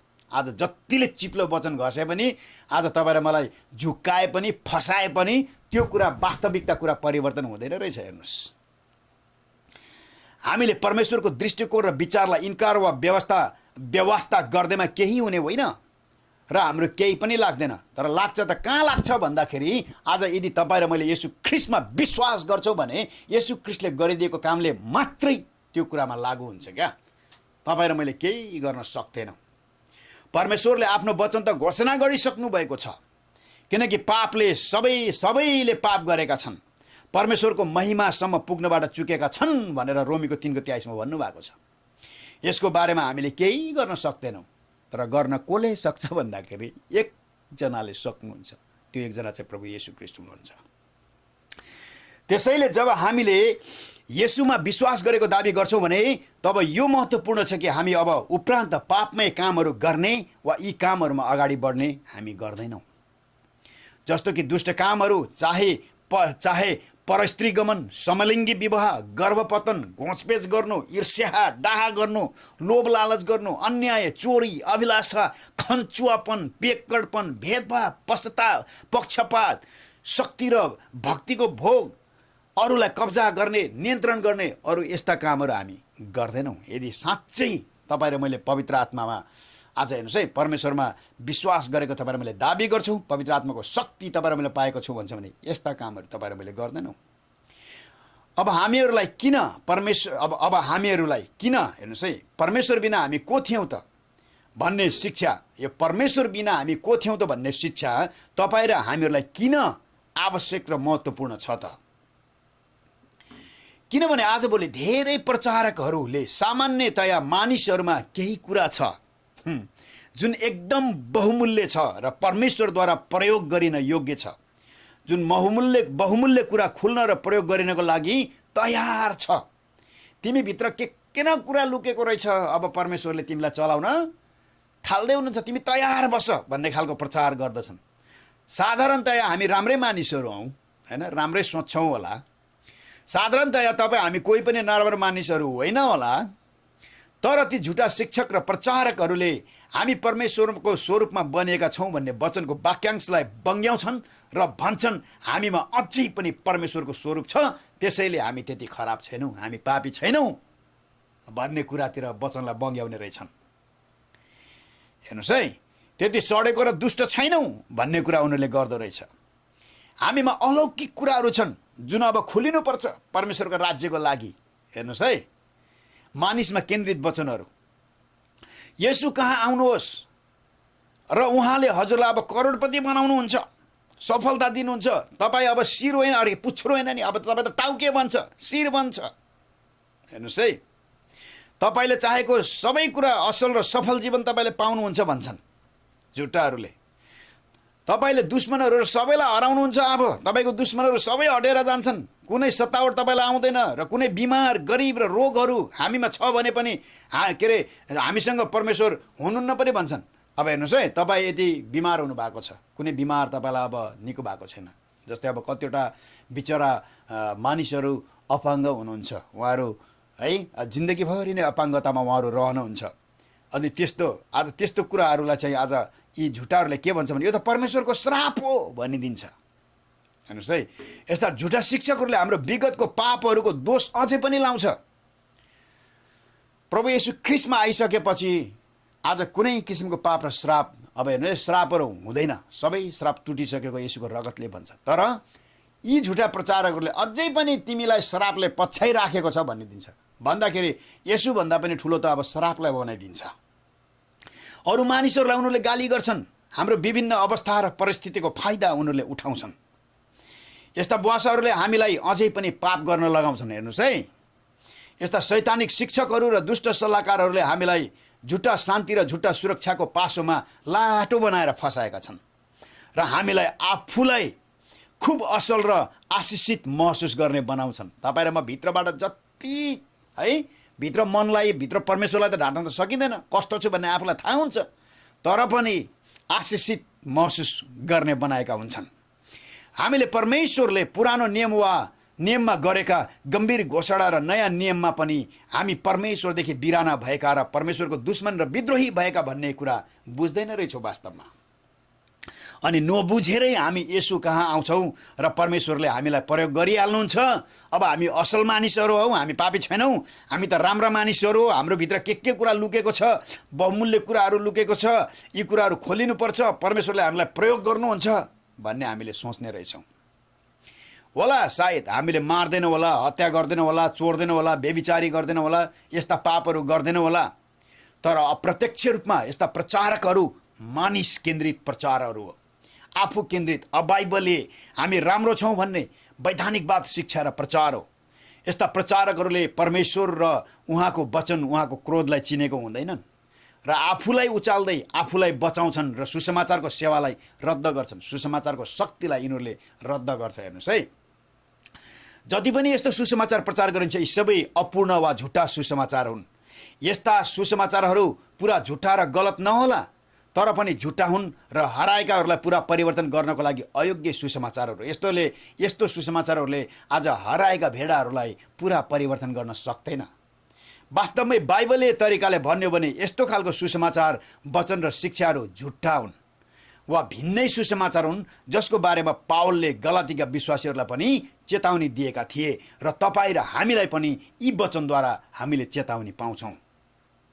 पद 22, तर आफ्नो सामुन्ने तिमीहरूलाई पवित्र, निष्कोट र निर्दोष प्रस्तुत गर्न ख्रिस्टका मासुको शरीरमा उहाँको मृत्युद्वारा तिमीहरूलाई उहाँले अब मिलापमा ल्याउनु भएको छ।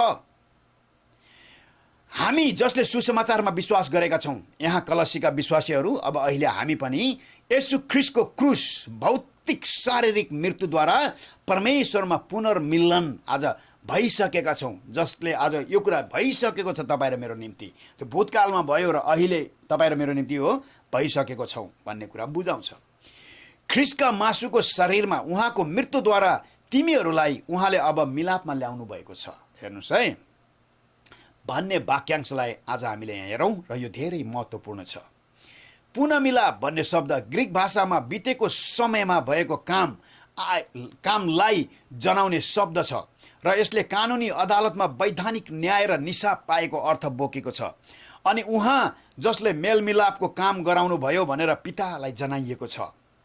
यो पुनः मेलमिलापको काम गरिसकेको छ अथवा भइसकेको छ तपाईँ र मेरो निम्ति। अब हामीले केही योगदान पुर्याउन सक्दैनौँ, मेलमिलापको लागि त्यो सबै येशूमा भइसकेको छ। र एउटा मात्रै मापदण्ड यो छ कि हामीले जे पहिले अथवा पहिलेको अवस्था बिराना भएका, दुश्मनी भएका दुष्ट व्यक्तिहरू र मरेका थियौँ र अहिले जो परमेश्वरले साँचो सुसमाचारद्वारा अहिलेको अवस्था सुसमाचारमा मेलमिलाप गराउनु भएको छ, त्यो महसुस गरेर येशूमा तपाईँ र म तानिनुपर्छ। अनि जो एकमात्र पिता कहाँ आउने बाटो हुनुहुन्छ, यो सम्भव केवल येशूद्वारा छ। जसरी 22 पदमा भनेको छ, ख्रिस्टका मासुको शरीरमा उहाँको मृत्युद्वारा, जसले येशूलाई जनाउँछ, जो 100% मानिस वा पूर्ण मानिस हुनुहुन्थ्यो, आज ख्रिस्टका मासुको शरीरमा उहाँको मृत्युद्वारा मात्रै यो काम सम्भव छ। अनि उहाँ साँच्चै शारीरिक रूपमा र ऐतिहासिक रूपमा तपाईँ र मेरो निम्ति मर्नु नै भयो। र 4वटा सुसमाचारले दिने साक्षी पनि यही हो कि येशू साँच्चै पूर्ण मानिस भएर जिउनुभयो र शारीरिक मृत्यु भोग्नुभयो र फेरि नयाँ शरीरमा उहाँ बौरी उठ्नुभयो वा पुनरुत्थान हुनुभयो। 4वटा सुसमाचारले यही कुरा भन्छ। र हाम्रो उद्धार र मुक्तिको लागि येशू क्रुसमा मर्नुभयो र नयाँ शरीरमा फेरि बौरी उठ्नुभयो भन्ने विश्वास हाम्रो उद्धार र मुक्तिको लागि एकदमै महत्त्वपूर्ण छ। यही कुरा झुटा शिक्षकहरूले इन्कार गरेका थिए, जसका 2वटा कारणहरू छन्। हेर्नुहोस् है, यिनीहरूले के भन्थे भने झुटा शिक्षकहरूले येशू आज परमेश्वर होइन, भएको भए कि ऊ किन मर्यो भन्ने खालको कुराहरू गर्थे। हेर्नुहोस् है, अनि 1 नम्बरमा यदि येशू साँच्चै परमेश्वर हो भने उहाँ मर्नु सक्दैन थियो भन्ने कुराहरू एउटा तर्क गर्छ। अनि अर्को कुरा के भन्छ भने येशू एक मानिस र अगमवक्ता मात्रै हो, पूर्ण परमेश्वर होइन, आज नभएको कारणले चाहिँ उहाँ मर्यो भन्छ। तर मुख्य कुरा यो हो, येशू शरीरमा मर्नुभयो र येशूको शरीर र रगतद्वारा उहाँले बगाएको रगत समेत है आज हामी परमेश्वरमा पुनर्मिलन भएको छौँ भन्ने कुरा हो। तर यो देख्दा साधारण देखिन्छ, तर यसले ज्ञानवादी यस्ता झुटा शिक्षकहरूको झुटा शिक्षालाई दुई तरिकाले पुरा रद्द गरिदिन्छ। शरीर मासु खराब छ भन्ने झुटा शिक्षा र मानिसहरूसँग सङ्गत नगर भन्ने। हेर्नुहोस् है, कतिले के भन्छ भने आत्मा बाँचेको छ, मासु अझै खराब छ भन्छ। हेर्नुहोस् है, तर आज म एउटा कुरा भन्न चाहन्छु, तपाईँले यो हातलाई किन दोष दिनुहुन्छ? हेर्नुहोस् है, यो हातले चोर्न जाउँ त भन्दैन नि त, तर गएर कोहीले चोरिहाल्यो भने यो हातले के अरे हातले चोर्न जाउँ भनेर गएको त होइन नि त। चोर्न जाउँ भने त्यहाँ भित्रको मनले पो हो त, मनले पो मान्छेलाई डोर्याउँछ त होइन। परमेश्वरले त हामीलाई राम्रो काम हेर्नको लागि, राम्रो कुरा हेर्नको लागि आँखा दिनुभएको छ नि त। आँखाले तपाईँ र मलाई डोर्याउँदै यता यस्तो हेर यता त्यस्तो हेर त भन्दैन, तर यो आँखालाई पनि डोराउने त भित्रकोले डोराउँछ नि त, हो कि होइन? हेर्नुहोस् है, कुरा बुझ्नुपर्छ है हामीले। सुन्नुहोस्, शरीर खराब छ भन्ने झुटा शिक्षा र मानिसहरूसँग सङ्गत नगर भन्ने अनि झुट्टा आत्मिकी र तपस्या र एक्लोपनतिर लाग्ने शिक्षा, यस्तालाई कुरा यो हो कि शरीर अथवा यो मासु दुष्ट छैन। परमेश्वरले सबै यो पुरा के अरे पवित्र आत्माको मन्दिर हो पनि भन्नुभएको छ। सुन्नुहोस् है, मासु दुष्ट छैन, तर समस्या र दुष्ट त पाप हो जुन हाम्रो पुरानो स्वभाव अथवा पापमय स्वभावमा छ। यो हातले तपाईँलाई नि यो हातले जता पायो त्यतै जाउँ, जे पायो त्यही गरौँ भन्दैन क्या। यो हातलाई पनि चलाउने त भित्र पो छ त हौ, त्यो पापमय स्वभाव क्या है। हामी अरूसँग छरछिमेकसँग समूहमा मिलेर परिवर्तन हुँदै जिउनुको लागि हो। हामी किसको लागि छौँ त यहाँनिर भन्दाखेरि छरछिमेकसँग समूहमा मिलेर परिवर्तित हुँदै परिवर्तनको जीवन जिउँदै जिउनको लागि हो। र जसरी येशू पनि पूर्ण शरीरमा हुँदा उहाँ अरू मानिसहरूको बिचमा बस्नुभयो होइन। ही केम एन्ड डवेल्ट अमङ अस भनेर भन्छ है। शरीर र मासु दुष्ट वा खराब भएकोले हाम्रो शरीरमा वा शरीरले जेसुकै गर्छौँ। अब हेर्नुहोस् है, आत्मा चाहिँ बाँचेको छ, हाम्रो शरीर बाँचेको छैन। शरीरले हामीले जेसुकै गरे पनि हुन्छ, जेसुकै गर्छौँ। यसले अब हामीलाई केही खराब गर्दैन। जुन एक शिक्षा हो जसले आजभोलि अनुग्रहको शिक्षालाई खराब गरेको छन् र जुन मण्डली र विश्वासीको बिचमा छ्यापछ्याप्ती छ अहिले यो शिक्षा। आत्मा बाँचेको छ, शरीर त के गर्नु यस्तै त हो भन्ने खालको है छ्यापछ्याप्ती छन्। त्यसैले यस्ता गलत विश्वास र शिक्षाले गर्दा यी मानिसहरूले यो कुरा सोच्छन् कि तिनीहरू बाँचेका छन् र मानिसहरू हो पूर्ण छैन। मानिसहरू त हो नि, मासु र शरीरमा जिराखेका छौँ, हामी बाँचिसकेका छौँ। मानिसहरू हामी गलत त भइहाल्छ नि, पापमा गिरिहाल्छौँ नि हामी। फेरि पाप गर्नु ठिकै छ, गरिराख्नुपर्छ, तर हामी आत्मा बाँचिसकेको छ। नराम्रो फोहोर र अश्लील भिडियो र मुभीहरू पनि हेर्ने, विवाह अघि र आफ्नो वैवाहिक जीवनभन्दा बाहिर यौन सम्पर्क गर्ने। हेर्नुहोस् है, समलिङ्गी विवाह, केटाकेटा केटीकेटीले विवाह गर्ने, अझ फेरि एबर्सन गर्भपतन पनि ठिक हो पनि भनिहाल्छ है भन्ने। अनि यस्तो कुरामा सहमति पनि हुन्छ यी मानिसहरू। अन्तमा यी सबै थोक गरे पनि हाम्रो आत्मा बाँचेको छ भन्छ फेरि। र यो शरीरले मेरो आत्मालाई केही गर्नु सक्दैन। यो शरीरले जे गरे पनि मेरो आत्मालाई केही गर्नु सक्दैन, मेरो आत्मा चाहिँ बाँचेको छ भन्छ। मण्डलीमा यस्ता व्यक्ति र झुटा शिक्षकहरूलाई यसको मतलब यो हो कि शरीर र मासु पनि पवित्र छ। त्यसैले मासु शरीरमा पनि पवित्र तपाईँहरूमा बन्नुपर्छ। यी कुराहरूलाई हाम्रो पापमय स्वभावहरूले चाहिँ कन्ट्रोल गरेको छ क्या। अनि तपाईँ र म नि यहाँबाट मात्रै होइन, भित्रबाटै तपाईँ र म चाहिँ परिवर्तित आउनुपर्छ। अनि भित्रबाटै आज परिवर्तित भएको जीवनले चाहिँ यी कुराहरूलाई पनि आज परिवर्तित पार्दै लानुपर्छ। हेर्नुहोस् है, त्यसै कारणले गर्दा तपाईँ र हामी वास्तवमा सबै कुरामा परिवर्तन अनि पवित्र तपाईँ र म बन्दै जानुपर्छ। किनकि जब परमेश्वर प्रभु यीशु ख्रीष्टले तपाईँ र मलाई पिताको अगाडि लगेर राख्नुहुन्छ नि त्यो न्यायको दिनमा, त्यतिखेर चाहिँ आज निस्कोट दाग नलागेको है यी मानिसहरू भनेर उहाँले चाहिँ त्यसरी पस्कन चाहनुहुन्छ क्या। सुन्नुहोस् है, किनकि हाम्रो शरीर पनि येशूको रगतद्वारा किनिएको छ नि त, आत्मा मात्रै किनेको होइन। तर शरीर हामी हामी डल्लै नै येशूको रगतद्वारा किनेको छ, जुन पावलले रोमीको 12 अध्याय 1 र 2 आज भनेको छ है। जब हामीले येशूले हाम्रो निम्ति क्रुसमा गरेको काममा विश्वास गर्छौँ भने उहाँको शारीरिक मृत्यु, दफन र नयाँ शरीरमा भएको पुनरुत्थानमा हामी परमेश्वरमा पुनर्मिलन भएका भनिएका छौँ। हेर्नुहोस् है, अब यो कुरालाई हामीले यसरी हेर्नेछौँ, कसरी येशूले हामीलाई परमेश्वरसँग पुनर्मिलन गराउनु भयो त। कलेसीको अध्याय 1 को 22 अनुसार 3वटा तरिका छन्। 22 पदमा येशूको जुन रूप छ, जो परमेश्वर हुनुहुन्छ, जसले परमेश्वर पितालाई एक उपहार प्रदान गर्नुभएको छ। अर्को शब्दमा येशूले परमेश्वर पितालाई दिन सक्ने सबैभन्दा उत्तम उपहार चाहिँ मानिसहरूसँगको मेलमिलाप हो। हामीले यो कुरा याद गर्नुपर्छ, राम्रो हो किनकि हामीलाई थाहा छ कि हामीले मध्यनजर कहाँ गर्नुपर्छ, मानिसमा। यसले हामीलाई यो पनि सिकाउँछ कि हामीले मध्यनजर कहाँ चाहिँ नलाउनु। प्रसिद्ध आफ्नो स्थान, आदर, सम्मान, शक्ति, धन, सम्पत्ति, राज्य र महल सम्प्रदायहरूमा हामीले आज ध्यान लगाउनु हुँदैन, मध्यनजर राख्नु हुँदैन। तर मानिसहरू आज कसरी गिरिराखेको छ, आज कसरी चाहिँ मानिसहरू बाँच्छ भन्ने कुरामा तपाईँले मैले ख्याल गर्नुपर्छ। यदि तपाईँ हामी साँचो र सत्य गरी परिवर्तित र नयाँ जन्म पाएका छौँ भने तपाईँ र हामी पक्का हाम्रो पिता परमेश्वरलाई उत्तम र चोखो उपहार तपाईँ र म हुन्छौँ। तपाईँ हामीले के गर्छौँ त्यसले होइन, तर तपाईँ हामीले गर्ने काम पनि महत्त्वपूर्ण भए पनि त्यसले पनि होइन। तर अब अहिले तपाईँ जो हुनुहुन्छ त्यो केवल येशूको कारणले भएको हो। आज येशूमा हुँदा चाहिँ तपाईँ र म आज हेर्नुहोस् त एउटा कति असल उपहार बनेर तपाईँ र म चाहिँ आज परमेश्वर पिताको अगाडि तपाईँ र म हुँदो रहेछ।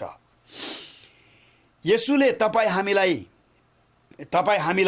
पिताको अगाडि अथवा पितालाई पवित्र अथवा अगियोस भनेर उपहार अथवा भेटी चढाउन चाहनु हुँदो रहेछ।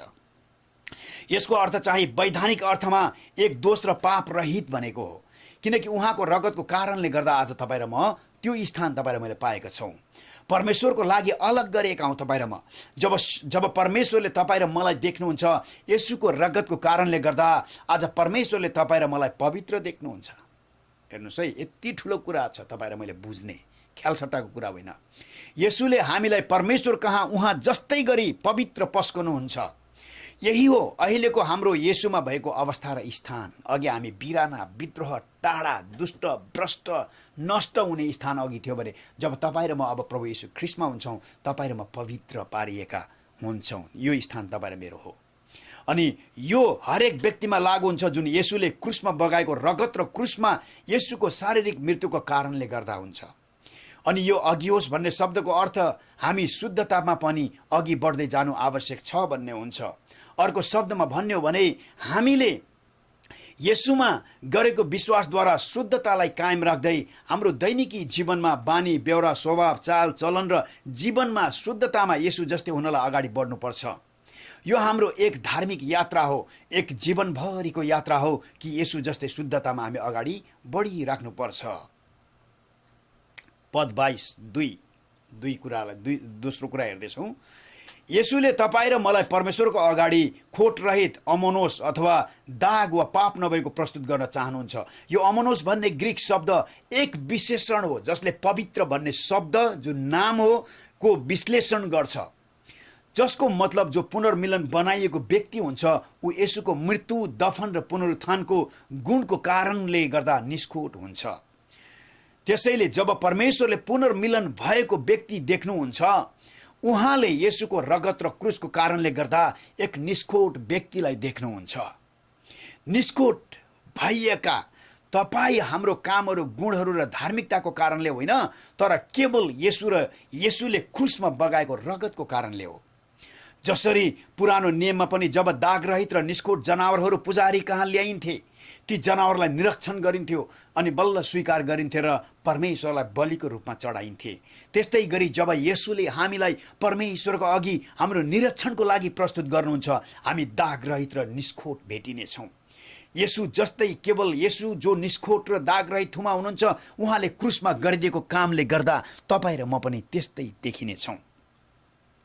हामी अहिले ख्रीष्टमा यही भएका छौँ र हाम्रो स्थान पनि यही हो कि हामी नयाँ सृष्टि बनाइएका छौँ। त्यसै कारणले पुनर्मिलन बनाइएका व्यक्ति हुँदा, नयाँ जन्म पाइसकेपछि वा परिवर्तनको जीवन पाइसकेपछि यस्तो निष्कोट र दागरहित जीवन जिउन सक्ने सम्भव छ अब हामीमा। किनभने पवित्र आत्माले हामी विश्वासीमा छाप अथवा मोहर लाउने मात्रै होइन, तर हामीलाई निष्कोट जीवन जिउनको लागि शक्ति सामर्थ्य दिनुको साथै विश्वासीलाई नयाँ हृदय, नयाँ आत्मा र नयाँ मन दिनुहुन्छ। अब कुरा यहाँ आउँछ कि हामी पवित्र आत्माको शक्तिमा तपाईँ र म हिँड्दैछौँ? प्रश्न तपाईँ र मेरो निम्ति। तेस्रो कुरा, पद 22, येशूले तपाईँ र हामीलाई परमेश्वर कहाँ कुनै पनि दाग र खोट बिनाको अनेक्लेतोस बनाएर प्रस्तुत गर्न चाहनुहुन्छ, जसको अर्थ हुन्छ निन्दा नै हुन नसक्ने अथवा दोष लाग्न नसकिने र निर्दोष, निष्कोट जस्तै वा त्यस्तै भन्ने जोड दिएको छ यहाँनिर।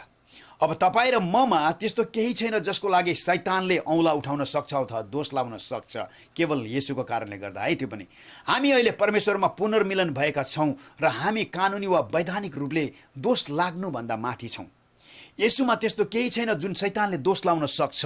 रगतको कारणले गर्दा येशूले हामीलाई पनि परमेश्वर कहाँ निष्खोट र दागरहित, दोष लाउन नै नसकिने गरी त्योभन्दा माथि बनाएर प्रस्तुत गर्नुहुन्छ। येशू यो कुराको प्रभाव हाम्रो जीवनमा हुनैपर्छ र लागु हुनैपर्छ।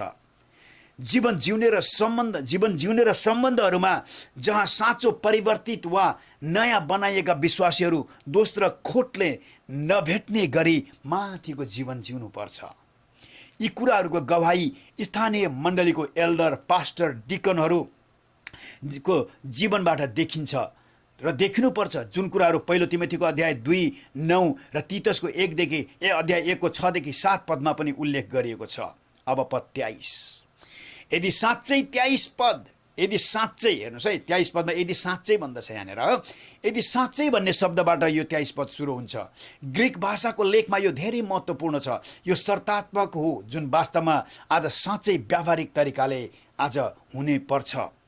यी दुवैलाई सँगै जोडेर हेर्दा अर्थ यस्तो हुन्छ, यदि वास्तवमै भन्ने वाक्यांशले कलसी अध्याय 1:22 भएको तोड्नै नसकिने पुनर्मिलन र येशूको रगतले हाम्रो लागि के गर्छ, जुन पद 23 आधारित छ, त्यो कुरालाई देखाउँछ।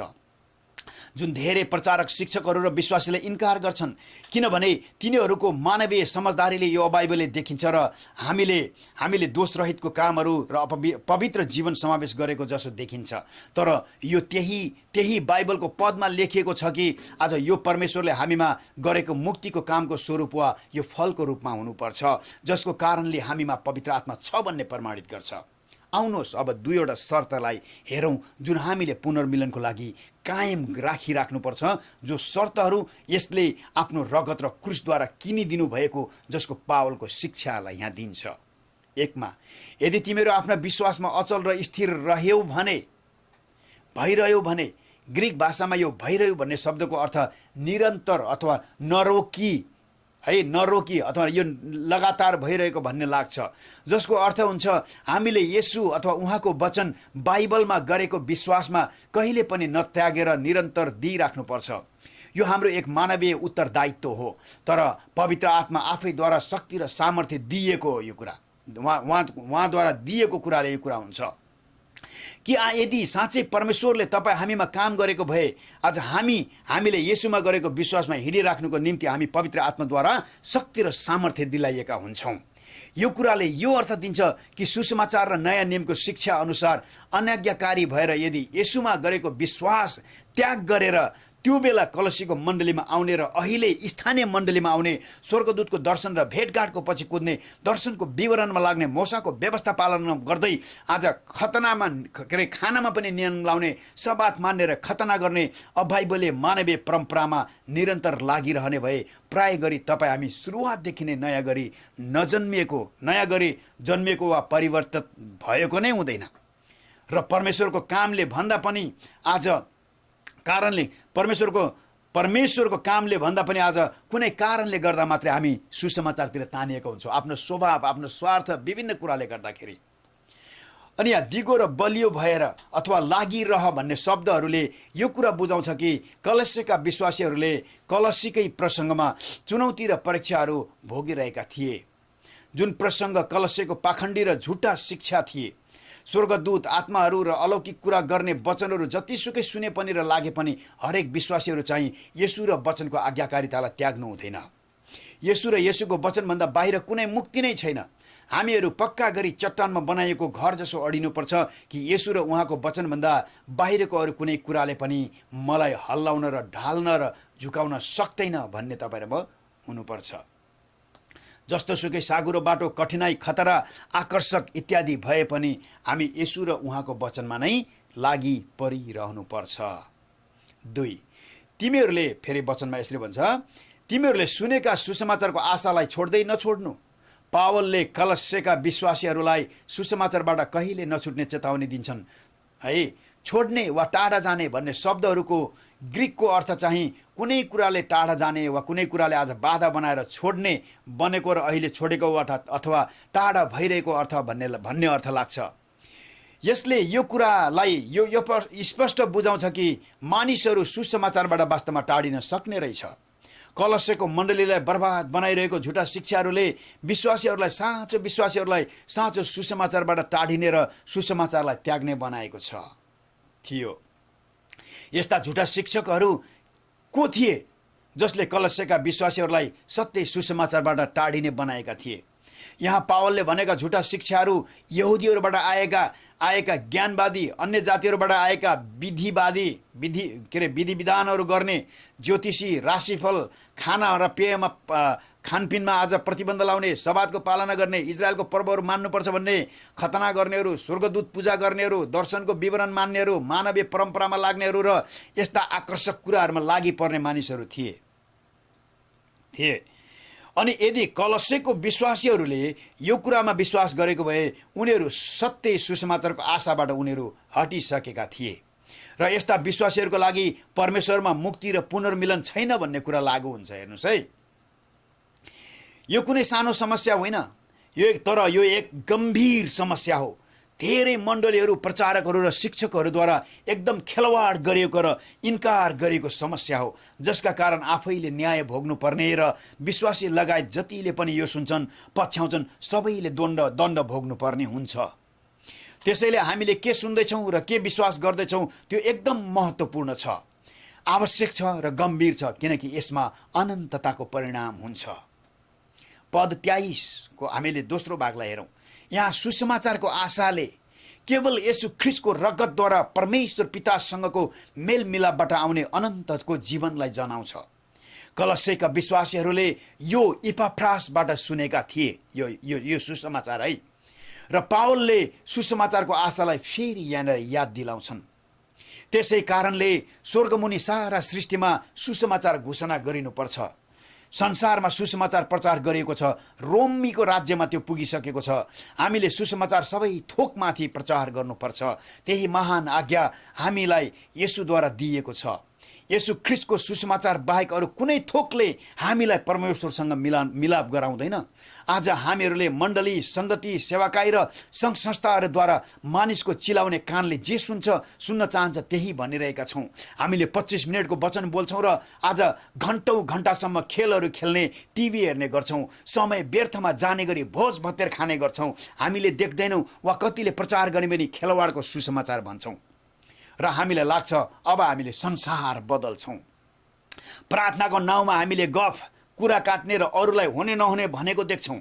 हामीले येशूको नाउँमा धेरै सेवाकाईहरूमा आज अरूलाई हानि गर्ने, कुरा काट्ने र मानहानि गर्ने प्रचार गरेको छौँ र आजभोलिको पाखण्डीहरू यस्तैहरू हुन्, फारिसीहरू हुन्। यस्तो मानिसहरू भक्तिको रूप चाहिँ हुने तर परमेश्वरको शक्तिलाई चाहिँ आज इन्कार गर्ने।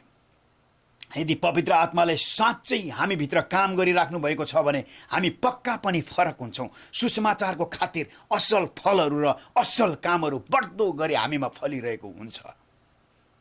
अनि यसको लागि पावललाई सेवक बनाइएको छ अथवा डियाकोनोस बनाइएको छ। वास्तवमा भन्ने हो भने आज पावललाई सुसमाचारको दास बनाइएको छ। पावलले आफै प्रेरित भनेन, आफूलाई घमण्ड गरेर रेभरेन्ड पनि भनेनन् पावलले। उनले आफूलाई चमत्कारको काम गर्ने पनि भनेनन्, आफूलाई दास नै भने। यहाँ ग्रिकमा मध्यम आवाजमा भनिएको छ कि जसको अर्थ हुन्छ पावललाई सुसमाचारको दास अथवा सेवक वा डियाकोनस बनाउने परमेश्वर नै हुनुहुन्छ। यो कुनै मक्ख मान्छेलाई मक्ख पार्ने कथन होइन, तर यो पावलले आफूलाई तल्लो र नम्र बनाउने कथन हो। यो प्रभु तपाईँ बढ्नुहोस् म घट्नु परोस् भन्छ नि, हो यो। र यसको अर्थ यो पनि हुन्छ कि जुन पावलले लेख्दैछन् र इपफ्रासले प्रचार गरेका छन् त्यसमा पावल र आफू पुरा समर्पित छन्। यो लेखेको कुरा वचन सुसमाचारमा। पावललाई सुसमाचारको दास कसले बनायो?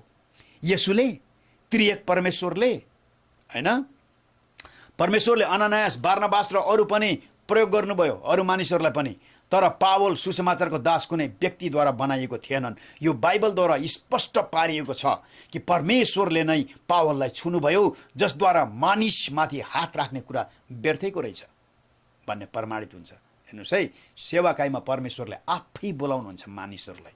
तर आजभोलिको दुःख लाग्ने कुरा, आजभोलिको मण्डली र सेवाकाईमा कति चाहिँ मान्छे आफ्नै मनले आज मन परी हात राखेर आएका पनि छन्। हेर्नुहोस् है, आज मानिसहरू परमेश्वरको दास हुन चाहन्छन् अनि विभिन्न पद, स्थान र ओहदा र कार्यालयहरू ओकट्ने गर्छन्। कति साँच्चै परमेश्वरद्वारा चुनिएका छन्, केवल उहाँ छन्, तर कति झुट्टा छन्। तर केवल परमेश्वरलाई थाहा छ कि कसलाई उहाँले साँचो बोलाउनु भएको छ र जो आज बोलाइएका छन् उनीहरूलाई थाहा छ कि भेडाहरू र आज बोलाएकाद्वारा गवाही दिएको हुन्छ। अनि हामीलाई थाहा हुन्छ कि को चाहिँ परमेश्वरद्वारा साँच्चै बोलाएको हो। तर धेरैहरू आफैले तोकेका छन् र आफैले पठाइएका, म अगमवक्ता, म प्रेरित भन्नेहरू, म परमेश्वरका दास भन्नेहरू, तर फल भने सुन्ने हुन्छ कि त खराब फलहरू फलिराखेको हुन्छ। जोहरू परमेश्वरले भन्दा पनि विभिन्न कारणले गर्दा आफै तोकिएकाहरू छन् त्यस्ताहरू आफैद्वारा तोकिएका हुन्छन्।